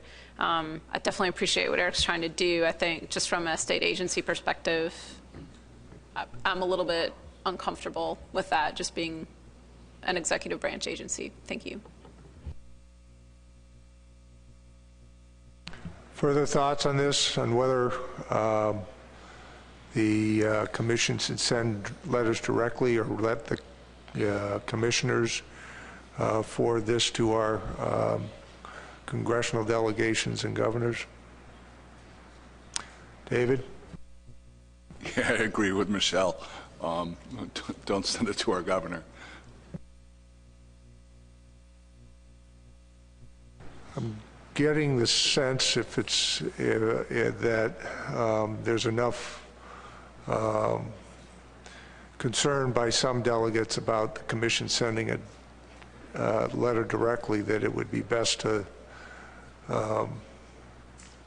let the delegation, the commissioners, decide when and how to deliver the letter. Does everybody agree with that sense here? Anybody object to that? All right, I think we've got a good letter here. I think it'll be the responsibility of our commissioners to forward this to our governors and speak with our senators about this, because it is an important issue. Any other, Tom? I would like to have a copy of the South Atlantic letter and also the Mid-Atlantic letter to basically include in the packet, which when I send out from the commission, so I can say it's a whole bigger body than that. So if the, Michelle would send it out to all the commissioners and basically have it so we can have it in our hands. Tony will send that out to all the commissioners when we're sending out this letter. Okay, anything else on this agenda item? All right, we need a motion to formally approve this letter. I think we had a motion and a second. Is there any objection to sending this letter? Seeing none, it's approved by unanimous consent. Well, now, next agenda item is Atlantic Coastal Fish Habitat Partnership Report by Pat. Thank you, Mr. Chairman. I'll be providing a quick report from the Atlantic Coastal Fish Habitat Partnership, which also met last week in Portland, Maine. The focus of the partnership's fall meeting was the further development of their new 5-year conservation strategic plan. The committee reviewed drafts of several plan sections, including habitat conservation priorities, science and data to inform habitat restoration priorities, outreach and communications, and a section on finance. The overall plan section objectives and strategies were finalized, and the committee intends to finish the specific tasks within those strategies by December to begin implementing the plan at the beginning of 2017. And this is important because the new plan will guide on-the-ground habitat restoration priorities for the next 5 years for the partnership. In addition to the strategic planning session, we received presentations from scientists at the Gulf of Maine Research Institute covering a number of their coastal ecosystem monitoring projects.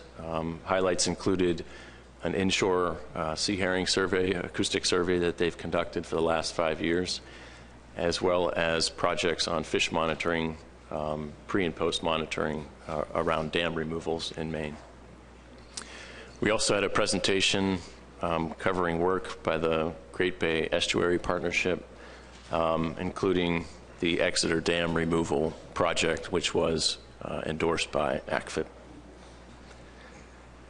The last major item that the partnership covered was to finalize FY 2017 funding recommendations to the Fish and Wildlife Service. And we also, after the meeting, went on field site visits to a couple of fish passage projects, including the Kennebec River, Edwards Dam removal, and Cooper's Mill Dam. And the next couple of slides are just pictures that we took. I think everyone has heard about the Edwards Dam removal, but a very impressive project. You can see, hopefully on the far side of the project, the remnants of the old dam, but I think this was over 800-foot large dam that was taken out in the Kennebec River. And since then, of course, fish passage has improved dramatically. And if I understood correctly, this now hosts the largest alewife run on the East Coast.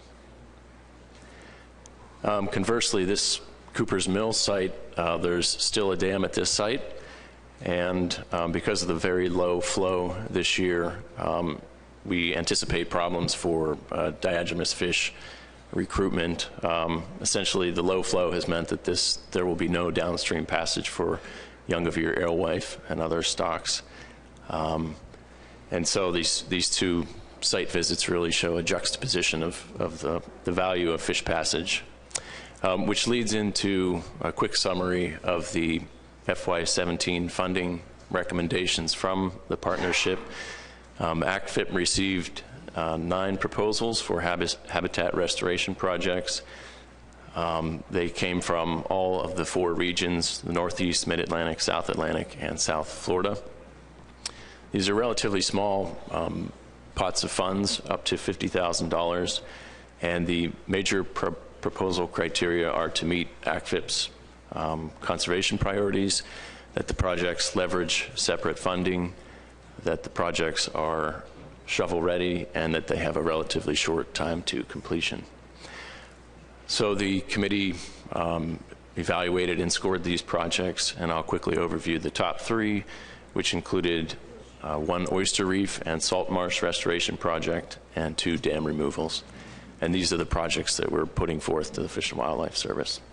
So the top ranked project is to remove the Cooper's Mill Dam that we just showed a picture of, as well as a partial removal of another dam on the Sheepscot system here in Maine.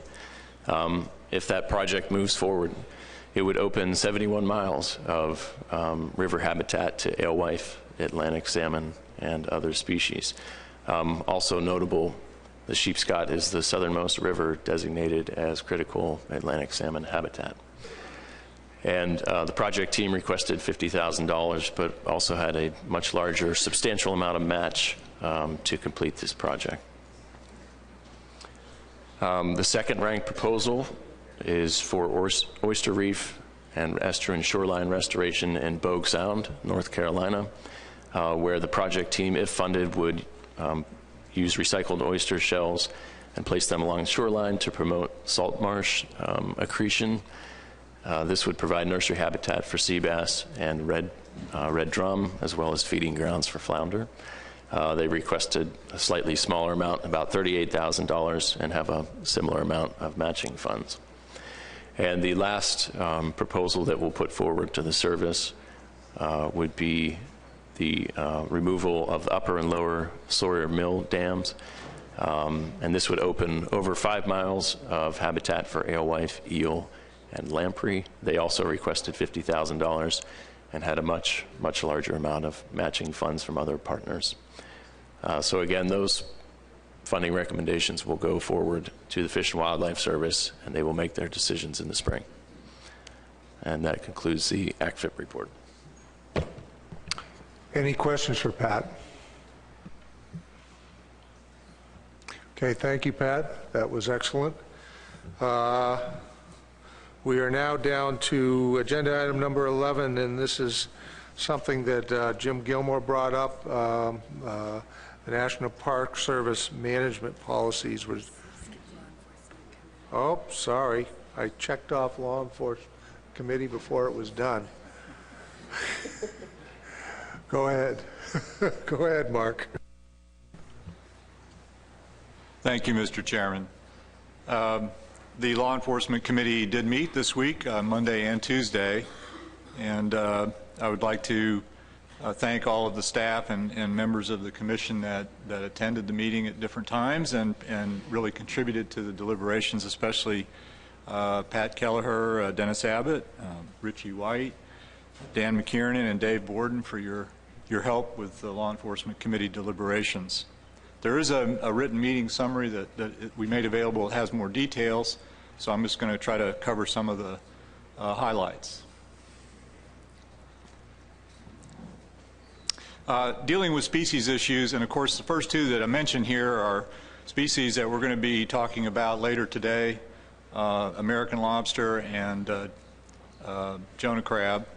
But just to give you a quick summary of some of the issues, we were briefed on the upcoming edition for the Southern New England stock and some of the possible management options that may be under consideration. The LEC will certainly keep a close eye on that and be prepared to contribute any recommendations as early as needed. We also talked a lot about the current work of the Enforcement Subcommittee, and as you know, we've been working now for a little while on developing recommendations for enhancing enforcement of the American lobster fishery offshore and inshore as well. And you'll recall that we had recommended a letter that was drafted for NOAA law enforcement to consider in reevaluating their prioritization process for American lobster. The feeling of the subcommittee, supported by the LEC, of course, was that this letter would help to draw attention to the need for American lobster being a higher priority in the NOAA enforcement ranking system or process.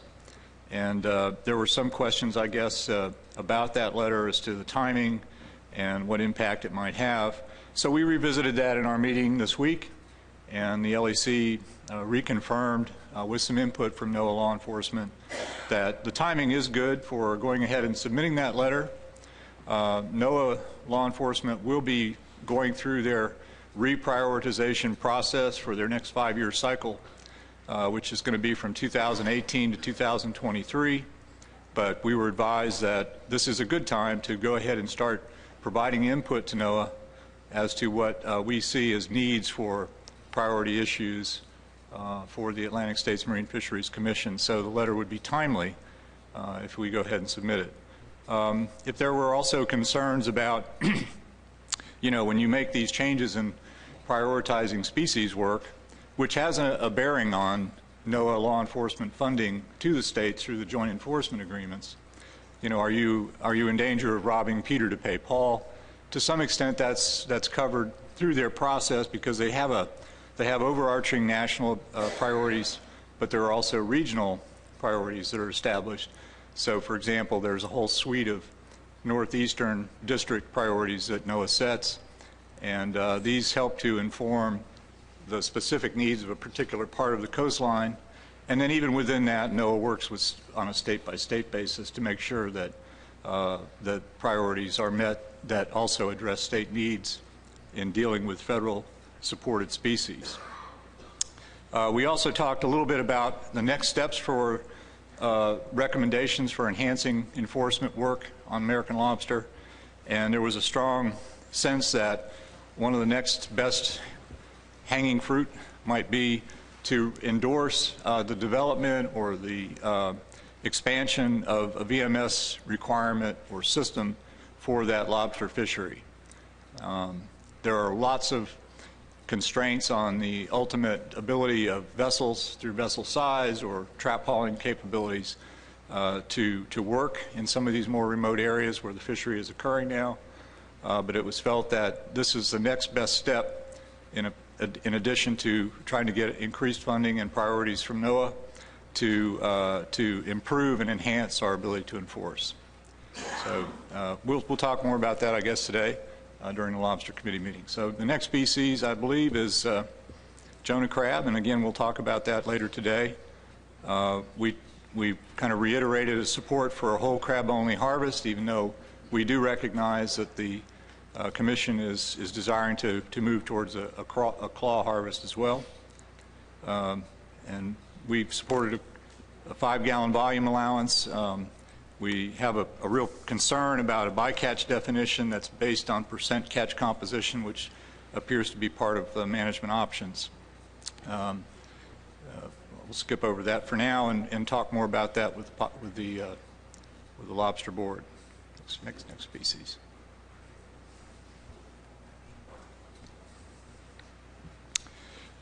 With regard to the previous discussions that were held on the North Carolina aquaculture permit for glass eels, I know there were some questions about the removal of the provision in the updated application for warrantless search. And so the Law Enforcement Committee took another look at that, discussed it at length, really, with our colleagues from North Carolina. And we continue to support that revised proposal. It was felt that there are tight permit conditions overall, that because of reporting and the limited application of this permit to a single permittee, that we feel that those overcome any concerns about not being able to conduct a warrantless search. As it was pointed out, it's really in the best interest of the permittee when asked to be inspected, or if an officer asked to take a look at their gear or their facilities or their catch, it's in their best interest to accede to that request and to do that. There are still mechanisms in place for reasonable cause or probable cause to conduct searches. So in this particular circumstance, we felt that there was really no concern with the loss of that warrantless search provision. However, in discussing this in a general way, there was concern expressed by the members of the LEC about any possible trend that states or other jurisdictions might have in moving in the direction of prohibiting warrantless searches, particularly in cases where they apply to somebody who has been issued a permit or a special license. It was pointed out that this is really a very fundamental part of the enforceability of permits and licenses, the ability to go ahead when you place a condition that that permittee is agreeing to be searched or inspected at any time. That's really a very strong component of permit conditions. And in fact, when we go back and look at the enforceability guidelines that we presented, permits in general are among the highest ranked of the management measures that you all can employ. And a primary reason for that is because of that typical condition that allows for warrantless search. Next. So again, another species issue that we took up, we did have a pretty busy meeting this week. We also talked about summer flounder, and the staff updated the LEC on upcoming amendment, a comprehensive amendment to address summer flounder, and with the expectation that there'll be some discussion of safe harbor or dual or multi-state landings or landings flexibility in that provision, in that amendment. And there has been a number of times when the LEC has discussed this issue, particularly for summer flounder in the last year or two, and the increasing use of safe harbor requests by members of the summer flounder fleet. And there is some concern about that increasing amount of safe harbor requests, particularly for that one individual fishery. When we talked about this concern, we had to be clear that safe harbor requests are a very fundamental tool that you have to be able to employ. It's a safety at sea issue many times. You want to make sure that people in the fishing community are able to come to port when they need to, and you can't just turn them away, obviously. Some of the states have policies now addressing how to handle safe harbor requests, and there was a lot of discussion about the desirability of having a standardized policy in place among all the states, so that it takes away some of the confusion as to how you address a request for safe harbor, what conditions those can be accepted, and how those are managed. So we certainly endorse developing such a standardized safe harbor policy. The issue of using safe harbor requests and then perhaps using that as a mechanism for offloading or handling a catch from another state. When you safe harbor, we should take safe harbor landing in a state different from where you have a catch from. That's a little different, and we have some concerns about how that may be being mixed up in terms of safe harbor requests, and at the same time, particularly with the summer flounder fleet, coming to ports and either offloading or creating difficulties in quota transfers and coordination in that regard. There is some concern among the LEC members that safe harbor can be abused, potentially abused, for business or convenience purposes, and we need to be vigilant about that. And in general, that as you consider landings flexibility and as you increase landings flexibility, whether it's aggregate landings, multi or dual state landings flexibility, or other provisions like that, you are inevitably increasing the cost or the difficulty of enforcement. I don't mean monetary cost, but there is an enforcement cost to having that increased flexibility, either on the water or particularly at the docks, in terms of monitoring and keeping track of all those landings, and that's just something to be aware of from the enforcement perspective. Next slide.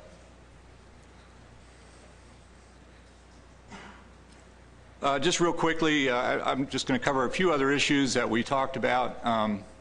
We went through our 2017 action plan review, particularly for Goal 3, which are all the enforcement standards that we want to take a look at. And just to reemphasize how important those action plan tasks are to the LEC, and we try to make sure that we address those in the course of the year. Even though we only meet twice a year, we do try to address those throughout the year, either through teleconference calls or other work. We also had a really healthy discussion about the Interstate Wildlife Violators Compact. This is something that's been in place for many years, but there's a lot of variability in how it's applied, either to fish or particularly to marine fish, and also whether or not it's applied to commercial versus recreational activity.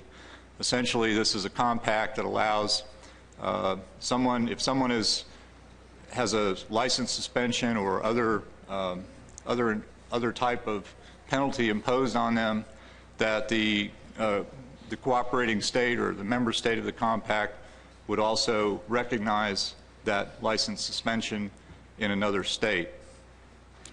There is a lot of variability in how that works. We're going to continue to develop the information on what's out there in terms of individual states and the national policy, and look at that in more depth in the next year. We also had a request from the state of Massachusetts, the Commonwealth of Massachusetts, to take a look at regulations throughout the Atlantic States area regarding how we deal with the combination of recreational and commercial landings in a single trip or on a single vessel. And as with other types of regulations, we found that there is a lot of variation also in how states deal with this. So we are in the process of pulling together the various statutory or regulatory language from the states on how they address or even not allow at all the mixing of recreational and commercial landings, and provide that to the Commonwealth. We also have an aerial subcommittee that had been formed, mainly a result of some questions that were raised about our enforceability guidelines and the seemingly low rankings for aerial enforcement. And we're taking another hard look at that, possibly recommending that we revisit the enforcement matrix that we provided, and we actually were recommending that we remove the aerial enforcement component as a standalone feature. The argument being that it's basically one of the tools in a suite of tools like vessels, vehicles, and other types of equipment that are part of how enforcement does either at sea or dockside enforcement. And so it affects those rankings, but it doesn't really fit as a standalone rating. So we're probably going to be reevaluating that matrix and perhaps updating the summary survey that we did with the current LEC staff or LEC members, and provide that back to you for another review, and look to see if you would approve that revised guideline. I think that's it. Other issues? Any questions for Mark? Warren? Yes, thank you very much, Mr. Chairman. Mark, thank you for that report.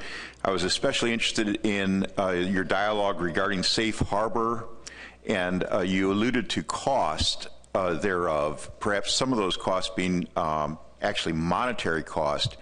Is it possible to pass those monetary costs, if they exist, to the vessels that indeed avail themselves of safe harbor?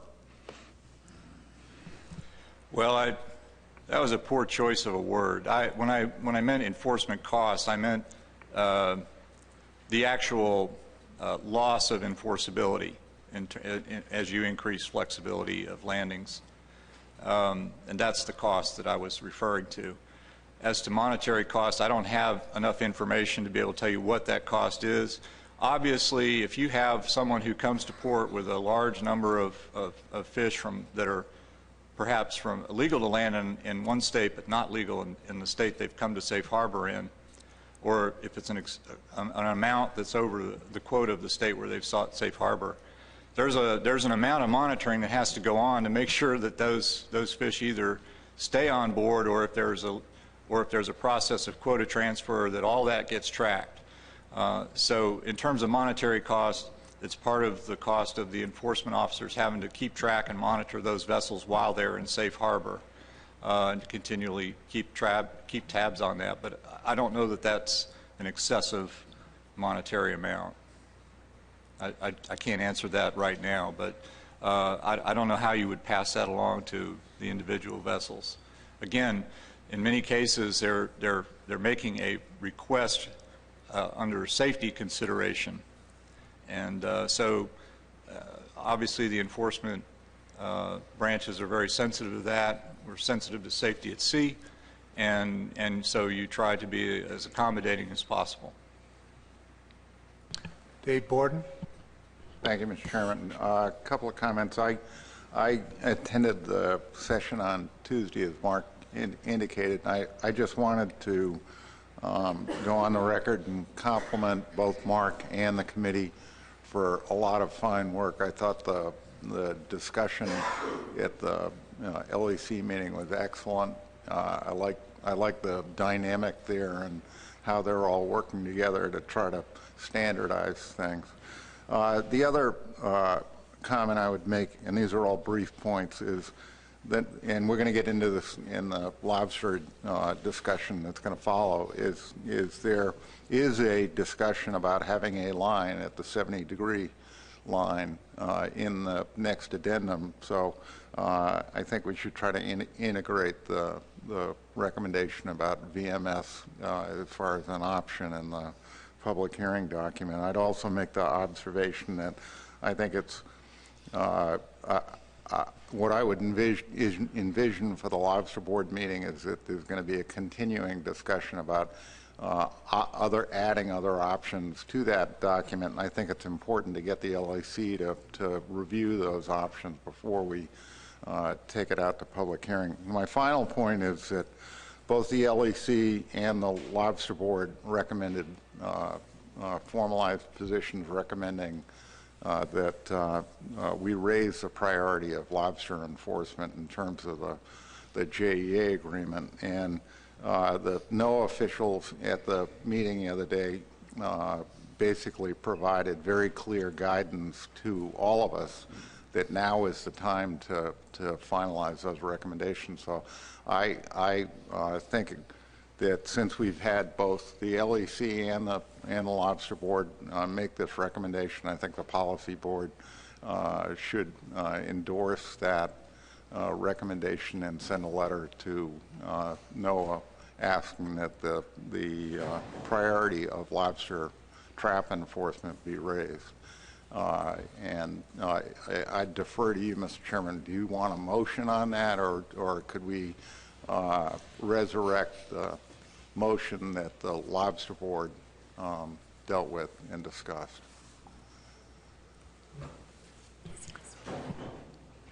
Or I'll give you another alternative, Mr. Chairman, is if we need time to craft a motion, then we could resurrect it a little bit later in the session.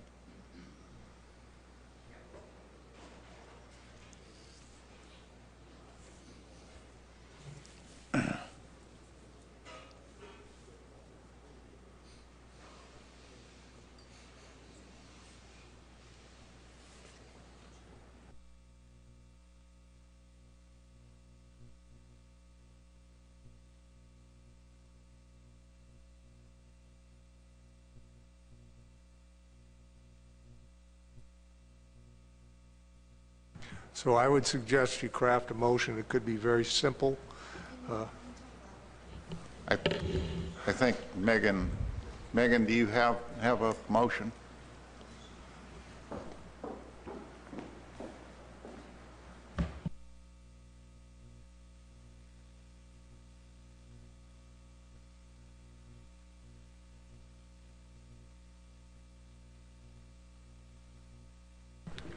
Go ahead, Dan, while you're at it. Yeah, while we're waiting for the motion to come up, I just want to make a comment, and I appreciate Mark Robson's insights into the so-called safe harbor problem, but I just want to point out to my Mid-Atlantic colleagues that this is really a manifestation of the fluke quota system being kind of outdated and awkward now. I mean, we have summer flounder in the winter, which are predominantly more north and more east than they have been in the past. So we have a migration of not just fluke, but of fluke permits coming from the permits for North Carolina landings, for Virginia landings, are finding themselves in the possession of New Bedford vessels, for instance. And so guys are making business decisions to fish on the North Carolina quota 6 miles off Nantucket. And so on a windy January day, they can't get back to where the fish is supposed to go, and it puts all kinds of pressure on the enforcement folks, the permitting folks, and then we get these doctor's notes about the injury and the Coast Guard reports. And I think the solution is to readdress the winter fluke fishery in a more comprehensive way. It isn't necessarily to solve the down in the weeds issue about safe harbor.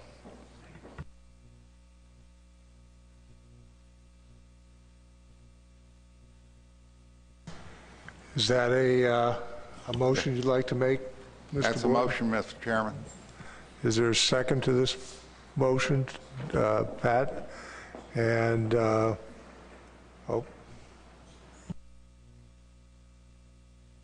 we may have a modification. Hold on.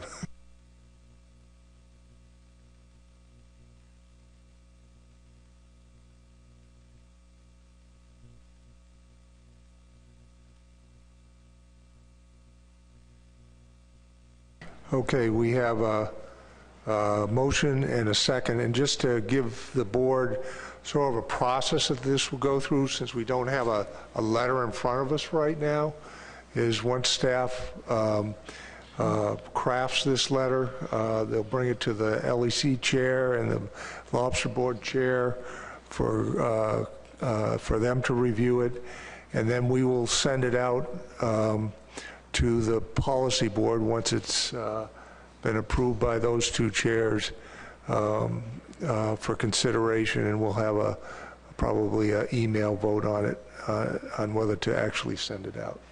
Can you read the motion in the record? I'll be glad to. I'm going to read the motion, and then I'm going to take comment on it. Move to send a letter to NOAA's Office of Law Enforcement asking for lobster to become a high priority through their Joint Enforcement Agreements program. Motion by Mr. Borden, seconded by Mr. Kelleher. Do you want to have first shot at any further discussion on this? Then, Pat? Thank you, Mr. Chairman. I just want it to be clear for the record when we're talking about increasing this as a priority, that we're talking about offshore enforcement in offshore Area 1 and Area 3, just so that it's clear for the record.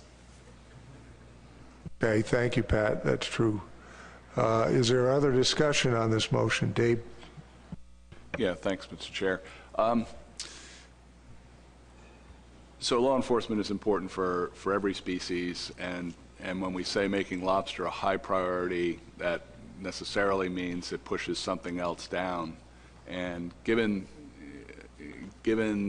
the great deal of work and effort we've made on, for example, quota managed species, summer flounder, black sea bass, striped bass, which of those are we suggesting become a lower priority so that lobsters can become a higher one? I can appreciate in the Gulf of Maine, lobsters, they're probably their number one and their number two and their number three and their number four concern. But in southern New England, where we're taking really less, there isn't a lot of conservation going on with lobsters that requires law enforcement. We have a mandatory VNOTCH program that in some areas that can't be enforced, it can't be checked, it can't be verified. I'm concerned that we're going to ask for something that is going to hurt us in another area. So if the Striped Bass Board were meeting, how would they feel about that becoming a lower priority than lobster?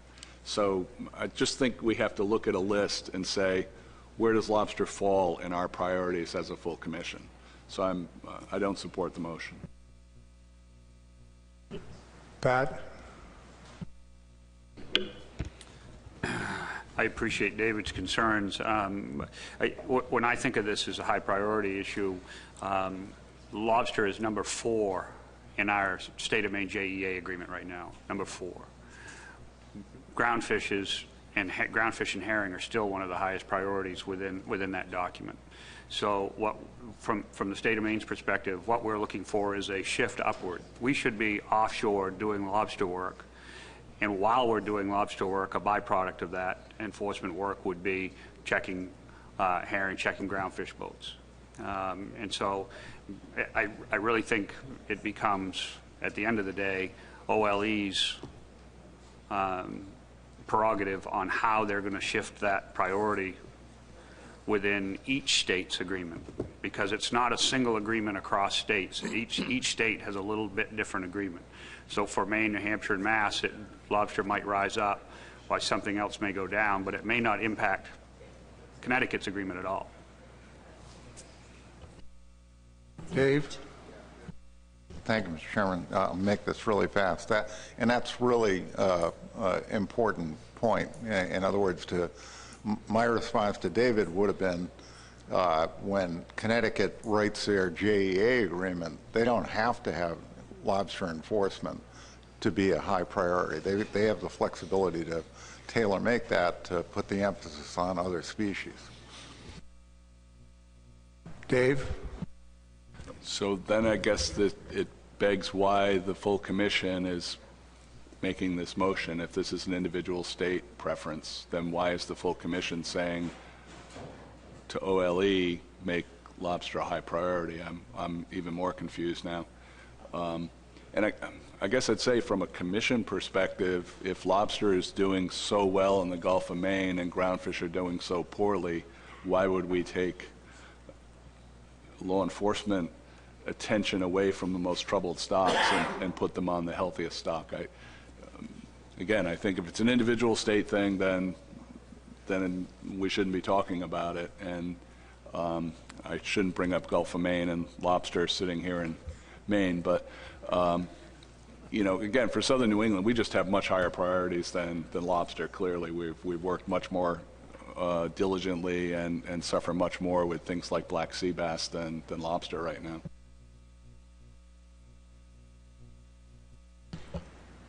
I will try to shed a little light on. I'm not fully aware of how the process works, but as it was described in the LEC meeting, the NOAA Office of Law Enforcement, through this planning process, develops sort of an overarching national set of priorities that they want to address, but the real meat of it is in, I think, their district or their regional priorities that are established.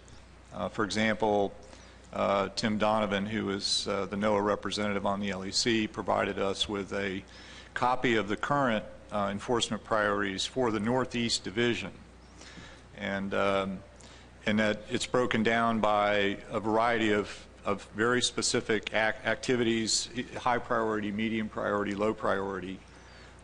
And the concern about, particularly in the Northeast Division, was that American lobster really wasn't in that picture for the region hardly at all as a priority. They do also work beyond the regional enforcement priorities or the division or district. They do work with each individual state through the development of those specific joint enforcement agreements. And I don't know to what level they can, they modify or tailor the priorities for the states. The states may have capabilities or limitations that dictate what they can do for meeting these NOAA priorities, but they still have to sort of fall back to those regional and those overarching national requirements to address key species. In the case of one of the caveats in the NOAA document is that high priority items include those items that have low rates of compliance or areas where there could be significant impact to the resources for non-compliance. So part of the concern with American lobster is this growing potential for lack of compliance with trap tagging and so forth, that it seems to be warranting more of a high priority rating. And NOAA does say in their caveat here, NOAA will enforce any and all violations of the law as we are able to, and all of these items are a priority for us, even the low priority items. But the other factor in this that was important to the LEC was that the NOAA Office of Law Enforcement, through their new director, maybe they're starting to reevaluate how they focus NOAA funding through joint enforcement agreements on these priorities, and they're going to be paying more attention to directing funds or directing reimbursement to activities that specifically target the higher priority or the mid-priority items that are in their list. I don't know if that helps or not. I'm not completely privy to the NOAA process for their priority ratings. Kelly? Thank you, Chair. I think between Pat and Mark, you've hit it. Essentially, there's three tiers, if you will. There's a national prioritization, then there's regional priorities that are identified based on conversations and inputs from the states and the councils, and then there's the mechanism through the JEAs by which priorities are even further refined. So the board may wish to think about how they want to frame that in the sense of where are you really looking to provide your input as it relates to lobster specifically into each of those three tiers? Or is it in one or only one or two?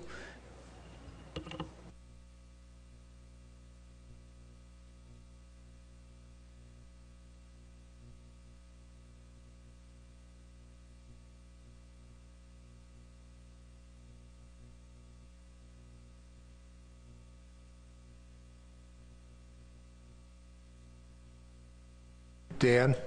Yes, I would just like to comment that the draft addendum that we're going to review later this morning shows that in southern New England, for the first time in 2012, the majority of lobsters were caught in federal waters. And I think that trend has only become more exacerbated over the last 4 years. So we all are feeling this void of rules that need to be enforced in some capacity, and it's increasingly in the federal domain. And so that's why we think it's appropriate to bring this up, since it's the joint enforcement agreement between the states and NEMS.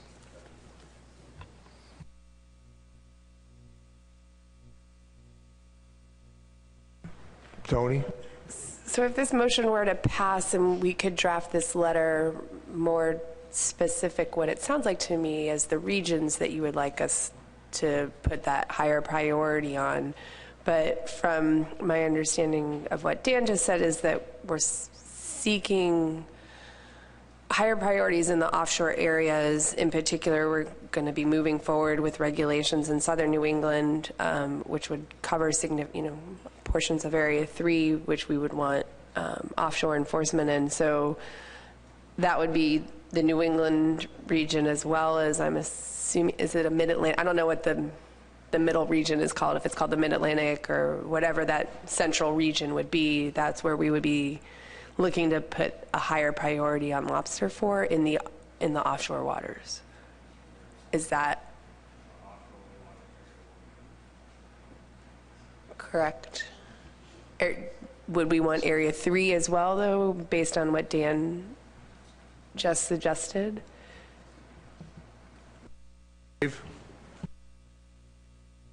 With the indulgence of the chair, can I ask Mark a question? Excuse me. In terms of my understanding from the discussion the other day that the LAC was going to review all of the priorities at some point. Is that going to take place, and then offer comments on those priorities? Is that going to take place before the next commission meeting? In the past, we have had that opportunity to review the NOAA priorities documents, and we actually provide recommendations on either adding or modifying those priorities back to the ASMFC policy board as an official input from the ASMFC on what those NOAA priorities are. That's how it's been done in past efforts. This upcoming iteration is going to be a 5-year NOAA planning process. As we understood it, they're already in a mode of taking in input, but I don't know when, through our official ASMFC commenting process, we would be able to look at that whole thing. But certainly the LAC is the group that could offer the first set of recommendations on any priorities as a total list.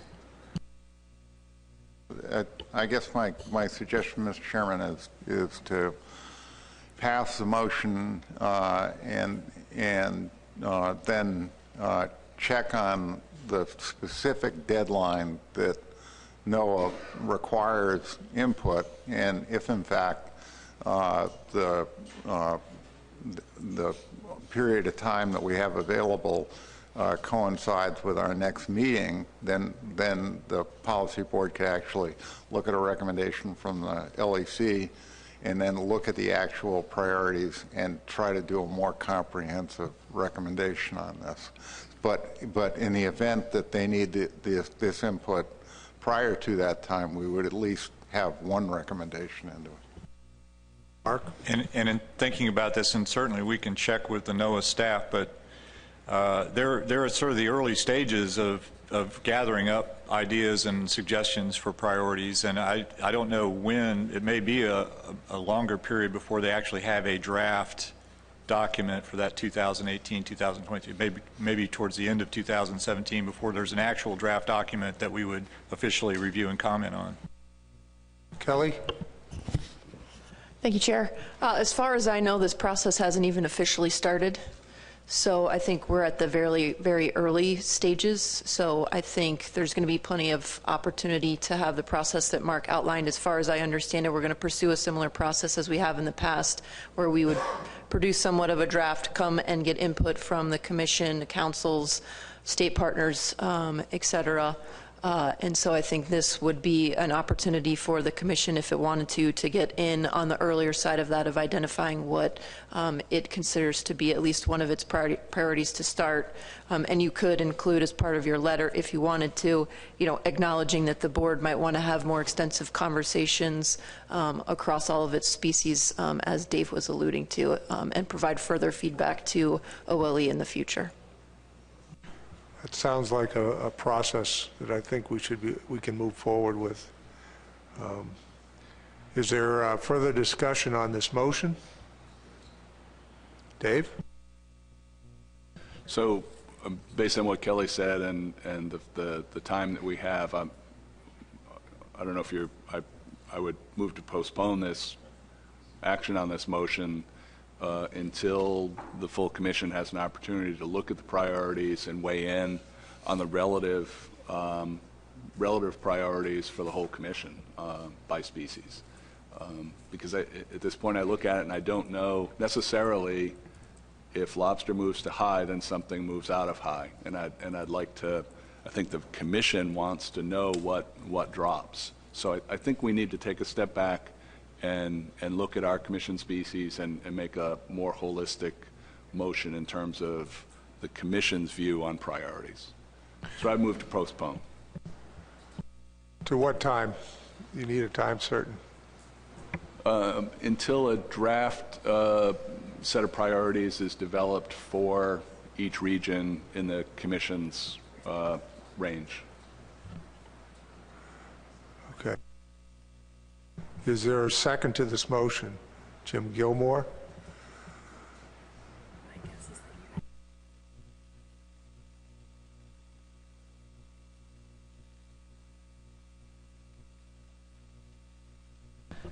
So Kelly, question, then that would mean, because what I think you were just suggesting is that we could send some early comments to try to influence the process at the beginning in the early stages and then come back and re-comment once the priorities have been published, I'm assuming in the Federal Register. So this would preclude us from doing so? Because, or not preclude us, but we would have to wait until everything is published for official public comment, not going in on the early side. I don't think historically we have done the process through the Federal Register. I think it has been a document that has been circulated and shared with the commissions and councils. I guess the one comment I would offer is I just don't know when that draft set of priorities would be available. It's possible that it's up to a year from now. It could be shorter than that. I just have no idea. So I don't want to provide any, wrong expectations in terms of what postponing it would mean. But I'm trying to see if I can get a hold of Tim right now to see if I can get a better sense of that. Pat and Richie. I just feel like we're tying the hands of the commission to not be able to comment on an issue with OLE. It's a recommendation to make it a higher priority. There'll be a lot of time for input for other issues and other species, as Dave suggested.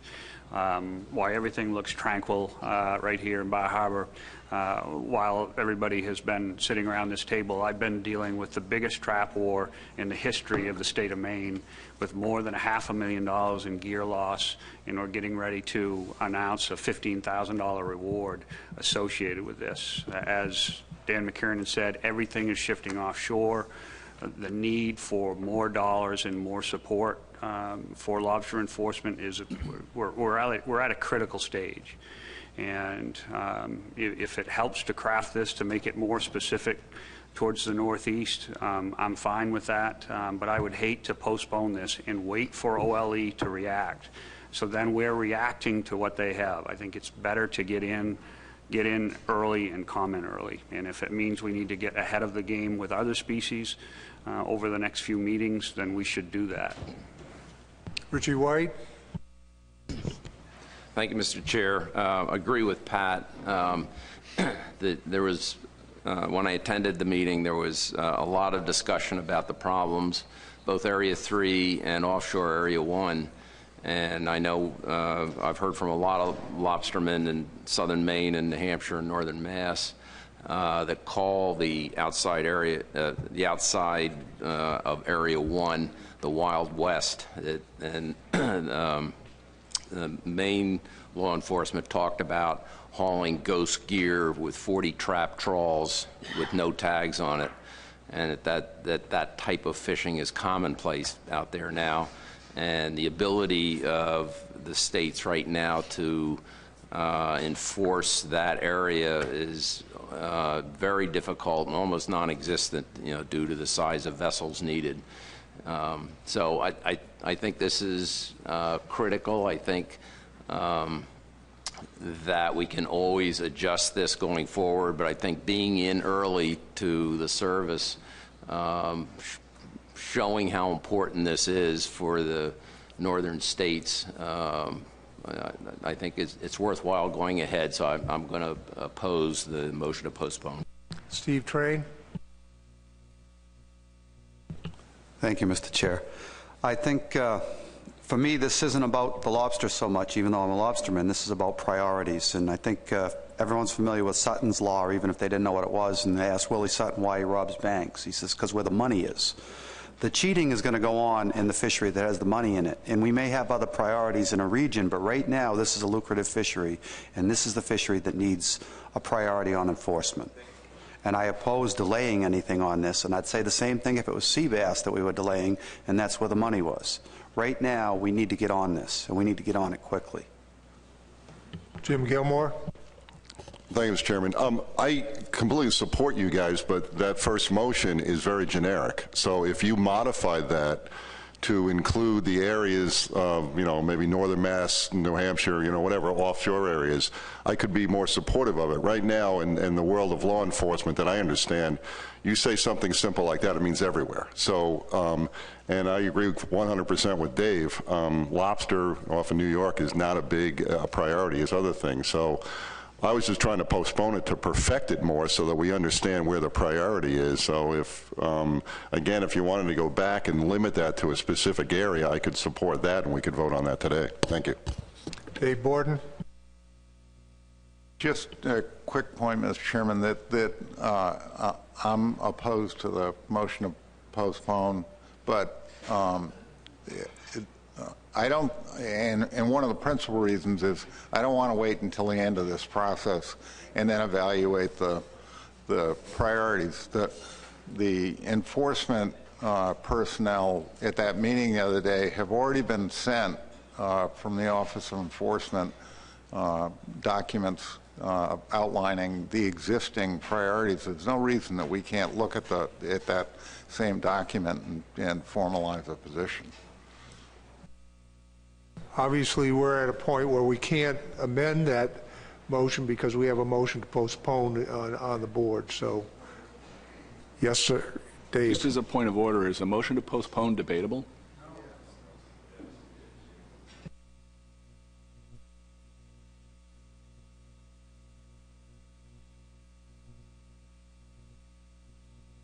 Just the time in which you postpone to. So at this point, I'd love to have more discussion on this, but called it, and we're going to have to take a vote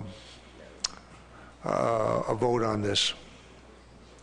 So, do you need time to caucus? Does anybody need time to caucus on this? I see some people caucusing. So I'll give you 30 seconds to caucus.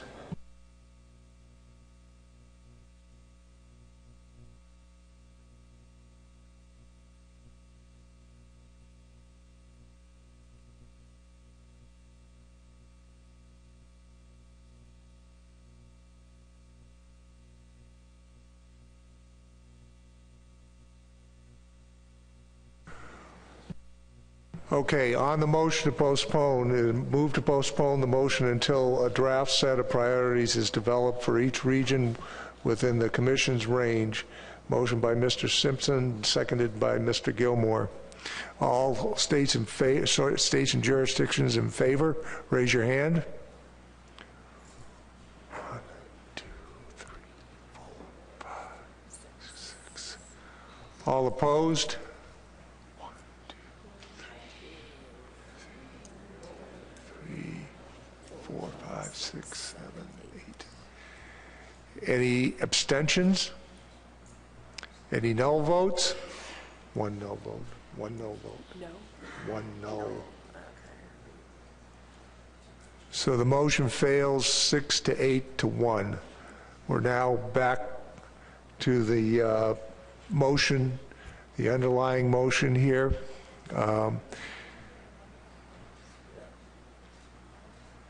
Dave?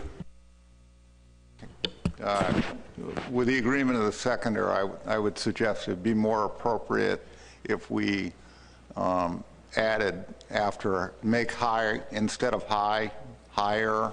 I think that's more consistent with the NOAA standards. In other words, they don't have the,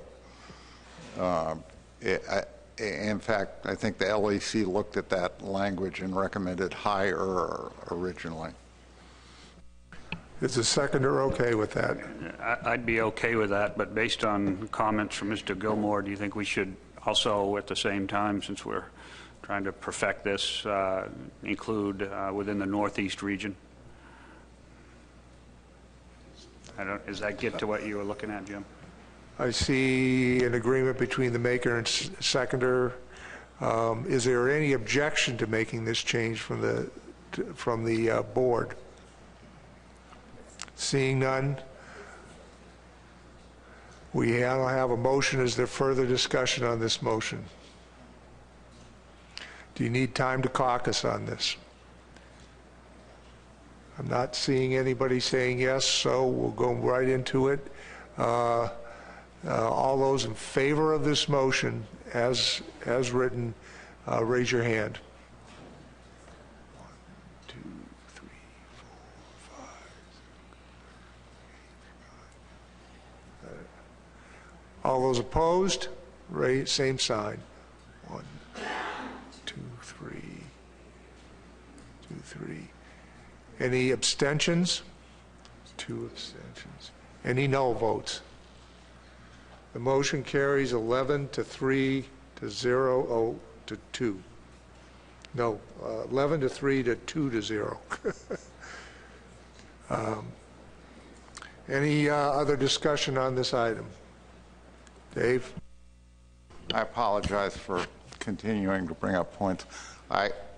Recognizing Jim and David's concerns, I think the staff should get whatever information is currently available on the priorities and circulate it to all parties. Sounds like a good suggestion.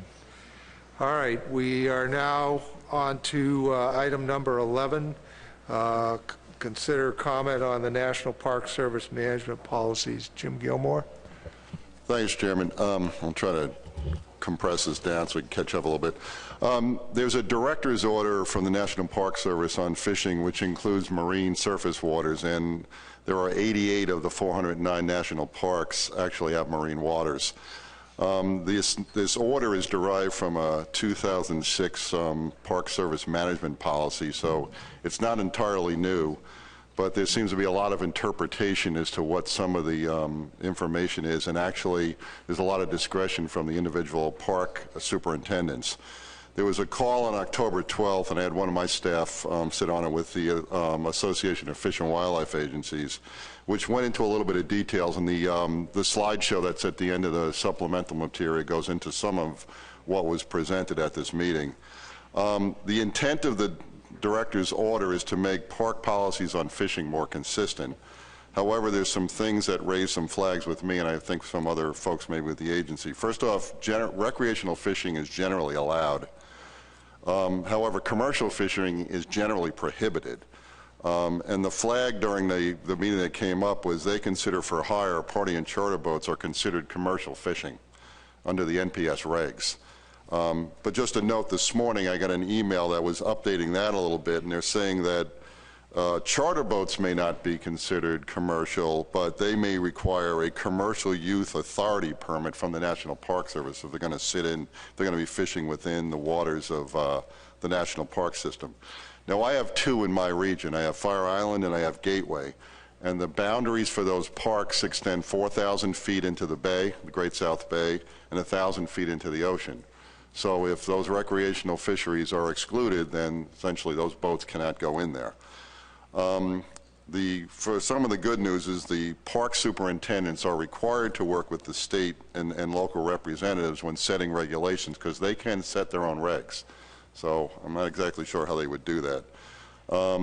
John suggested during the call that they also engage both the Commission and NOAA Fisheries, because some of their interpretations may be inconsistent with what we in the federal government have defined as particularly for recreational fisheries. The parks can take action if they determine unacceptable impacts from fishing are occurring, but what impacts are not well defined. But in New York, they actually shut the horseshoe crab harvest down within Fire Island National Seashore a couple of years ago, or at least got it shut down, which really caused a great deal of consternation in New York. The DO states that they must do monitoring, which they're not doing, so there's a whole lot of weird things with this thing, that they can only do some of these requirements if they do due diligence on their part. But again, the superintendents can set their own limits. So right now this just simply boils down to I guess we're contacted by AFWA. I think maybe Bob Beal talked with them, and that the suggestion is that right now the Commission provide feedback through AFWA, or at least commenting on what their policies are in this new director's order, just to get clarification that we're not at odds with some of the things they're suggesting. The crunch point on this, though, is their comments are due back by October 31st. I had talked to Ryan Roberts and see if there's an extension on that. I mean, the other option is we can also respond back directly to the Park Service. We have, their representatives too, but I think if we get a communication back to AFWA would be the most efficient way to do it. Additionally, each one of the states obviously can comment back, and if you've got a national park in your backyard, you may want to review this a little bit more in more detail. And regardless of what we do today, you should be talking directly to the park superintendents and meeting with them, because they may be coming up with things that maybe are inconsistent with your state fishing practices. So on that, take any questions if there are, Mr. Chairman. Pat? You're basically surrounded by a national park right here. There's one right across the bay. As far as the lands, as part of Acadia, the state of Maine has been embroiled in a pretty heated conversation that has been tempered as of late regarding access to shellfish and marine worms, where Mr. Gilmore's correct. There is rules and rules prohibit commercial take and commercial harvest. We have agreed that they're not going to work on those rules. Representative Poliquin, the 2nd District Congressman from this area, has submitted a bill on that fact. Maine and Massachusetts are in a little different place because of colonial law regarding fishing, fouling, and navigation, which is, I think, a cornerstone of that particular piece of legislation. In conversations with the superintendent here, these superintendents don't want to butt heads with the states. They don't want to see federal legislation on this to change these rules. I don't think we want to see it, frankly, because I'm not sure when Friends of Acadia and Friends of every place, Yellowstone and every place else comes up, I think commercial extraction loses. However, I'm not really comfortable with commenting on this through AFWA. I think the Commission should be, if this is a real issue, which it is a real issue, I think the Commission should be contacted directly, and we not use AFWA as a vehicle for our voice. While some people here may engage with AFWA, I think they're going to be much more focused on the need for protecting recreational access than commercial access. I think it's going to be a much different, conversation going through them than commenting directly. Further, Robert Boyles. Thank you, Mr. Chairman. And Jim, thank you for bringing this up. I was not able to participate in the AFWA call, but Mr. Chairman, I'd suggest this is an issue of great importance to the Commission. and along with Pat Kelleher's comment, I might phrase it in the scheme of, or in the sense of sovereignty and states' authority and sovereignty to manage these resources. I will suggest to you that we have issues in my state with another Interior Department bureau, with Fish and Wildlife Service, over these very kinds of issues. And it grieves me to suggest that the various properties approaches tend to vacillate over time depending on who the superintendent is, who the manager is. And so, Mr. Chairman, if I might suggest, rather than try to get into another letter writing exercise, that you might appoint or consider appointing a small group of us to look at this issue, the various aspects of it with respect to sovereignty, access, and ensuring that we have a very transparent and inclusive process to deal with these issues. So obviously, we're not going to be able to have any comment, particularly on the rules, because of the time frame. But do we have people that would like to participate in this work group? Jim? All right, let's keep your hands up. Dan McKiernan, Jim Gilmore, Jim, Robert, yeah, Jim Estes, Robert Boyles, David Blazer, and Patrick Kelleher. We have a work group.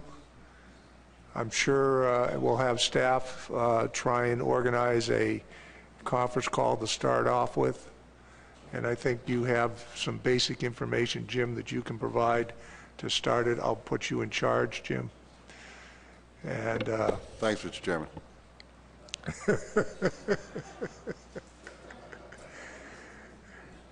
All right, thank you very much for a good discussion on this. We have a few other items under other business. First, what I'd like to do is just give people a very brief overview of what transpired with the AFS document that the executive director submitted via email for comment. We did receive comment back from a few of the commissioners that had concern about the commission signing on. When we got those comments, I asked the executive director to check with AFWA to see if we could have a delay and when we needed to sign on, because I felt, given the issues that were brought up by a few of the commissioners, that we needed to have a full discussion at the policy board. They responded that no, they didn't have the time to wait another 4 days. So at that point I said, I don't think, without a full and thorough discussion, that the commission should be signing on to this point. So we are not going to be signing on. And that's my report on that. The next, yes, go ahead, Bob.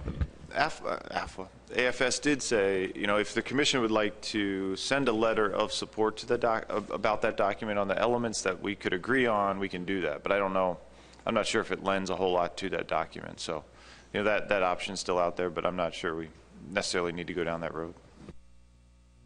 Okay. Anybody have any thoughts on that, whether we should take the time to put some comments in on that document? Again, that probably at this point would have to take a little bit of a working group. Not seeing a lot of people raising their hands for this. I think we'll just move forward with not signing on to it. Okay, the next one will be a letter from the Coastal Sharks Board regarding dusky sharks. I think, John, you want? Okay, go ahead, Tony, and then John Clark. There was a recommendation from the Coastal Sharks Board to submit comments to NOAA Fisheries on Dusky Sharks Amendment 5B. Those comments would be based on information that the state sent to Ashton by November 15th. If we don't get any comments, then we would not send a letter. So it's strictly based on the state sending in comments to us. So we'd still need a motion from this board to consider sending a letter.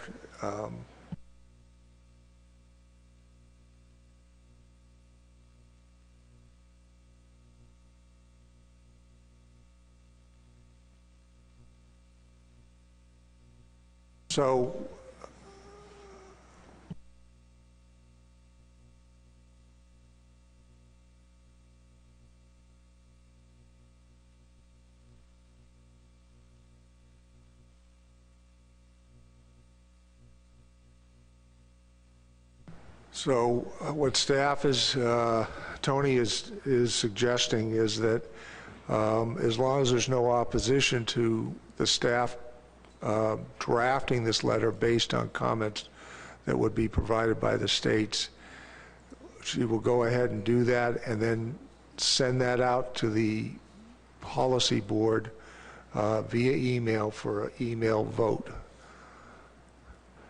Is there any objection to moving forward with that process for this letter? Okay, seeing none, that's how we will move forward with this. Finally, we have a letter from the Fluke Black Sea Bass and Scup Board that regarding black sea bass, and Jim Gilmore is going to handle that. Yeah, if I can do this quickly, and just the map that's up on the board, it's actually, pay attention to the green area. The mustard on the right was actually a New York congressman trying to redefine the EEZ that didn't go anywhere. So right now, if you, essentially the green area, if you're fishing in Long Island Sound or Block Island Sound, you know, and you have striped bass, you can't fish in that area, but you can transit the area between the water bodies. So if you're going to Montauk to Block Island Sound or back to Connecticut, you essentially have free passage. However, we've gotten reports now that the same situation with black sea bass, boats are being pulled over for having black sea bass illegally in that transit zone. So since this is a NOAA rule, whatever, in terms of that the suggestion was that we'd ask them to add black sea bass as for, you know, a similar situation in the transit zone, that they would be able to go back and forth with their, not fish in there, but have fish on board, so that they would not get ticketed or even, you know, pulled over.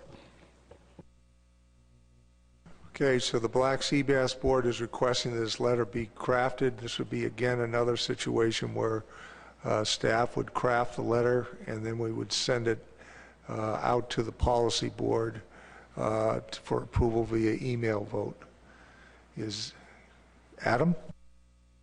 So I understand that it's particularly an issue with black sea bass right now due to the federal waters closure, but should we be considering a more general policy that would also cover summer flounder, scup? Should we potentially have issues there? I mean, with the significant cuts we're facing with summer flounder this year, I don't know what the outcome is going to be there.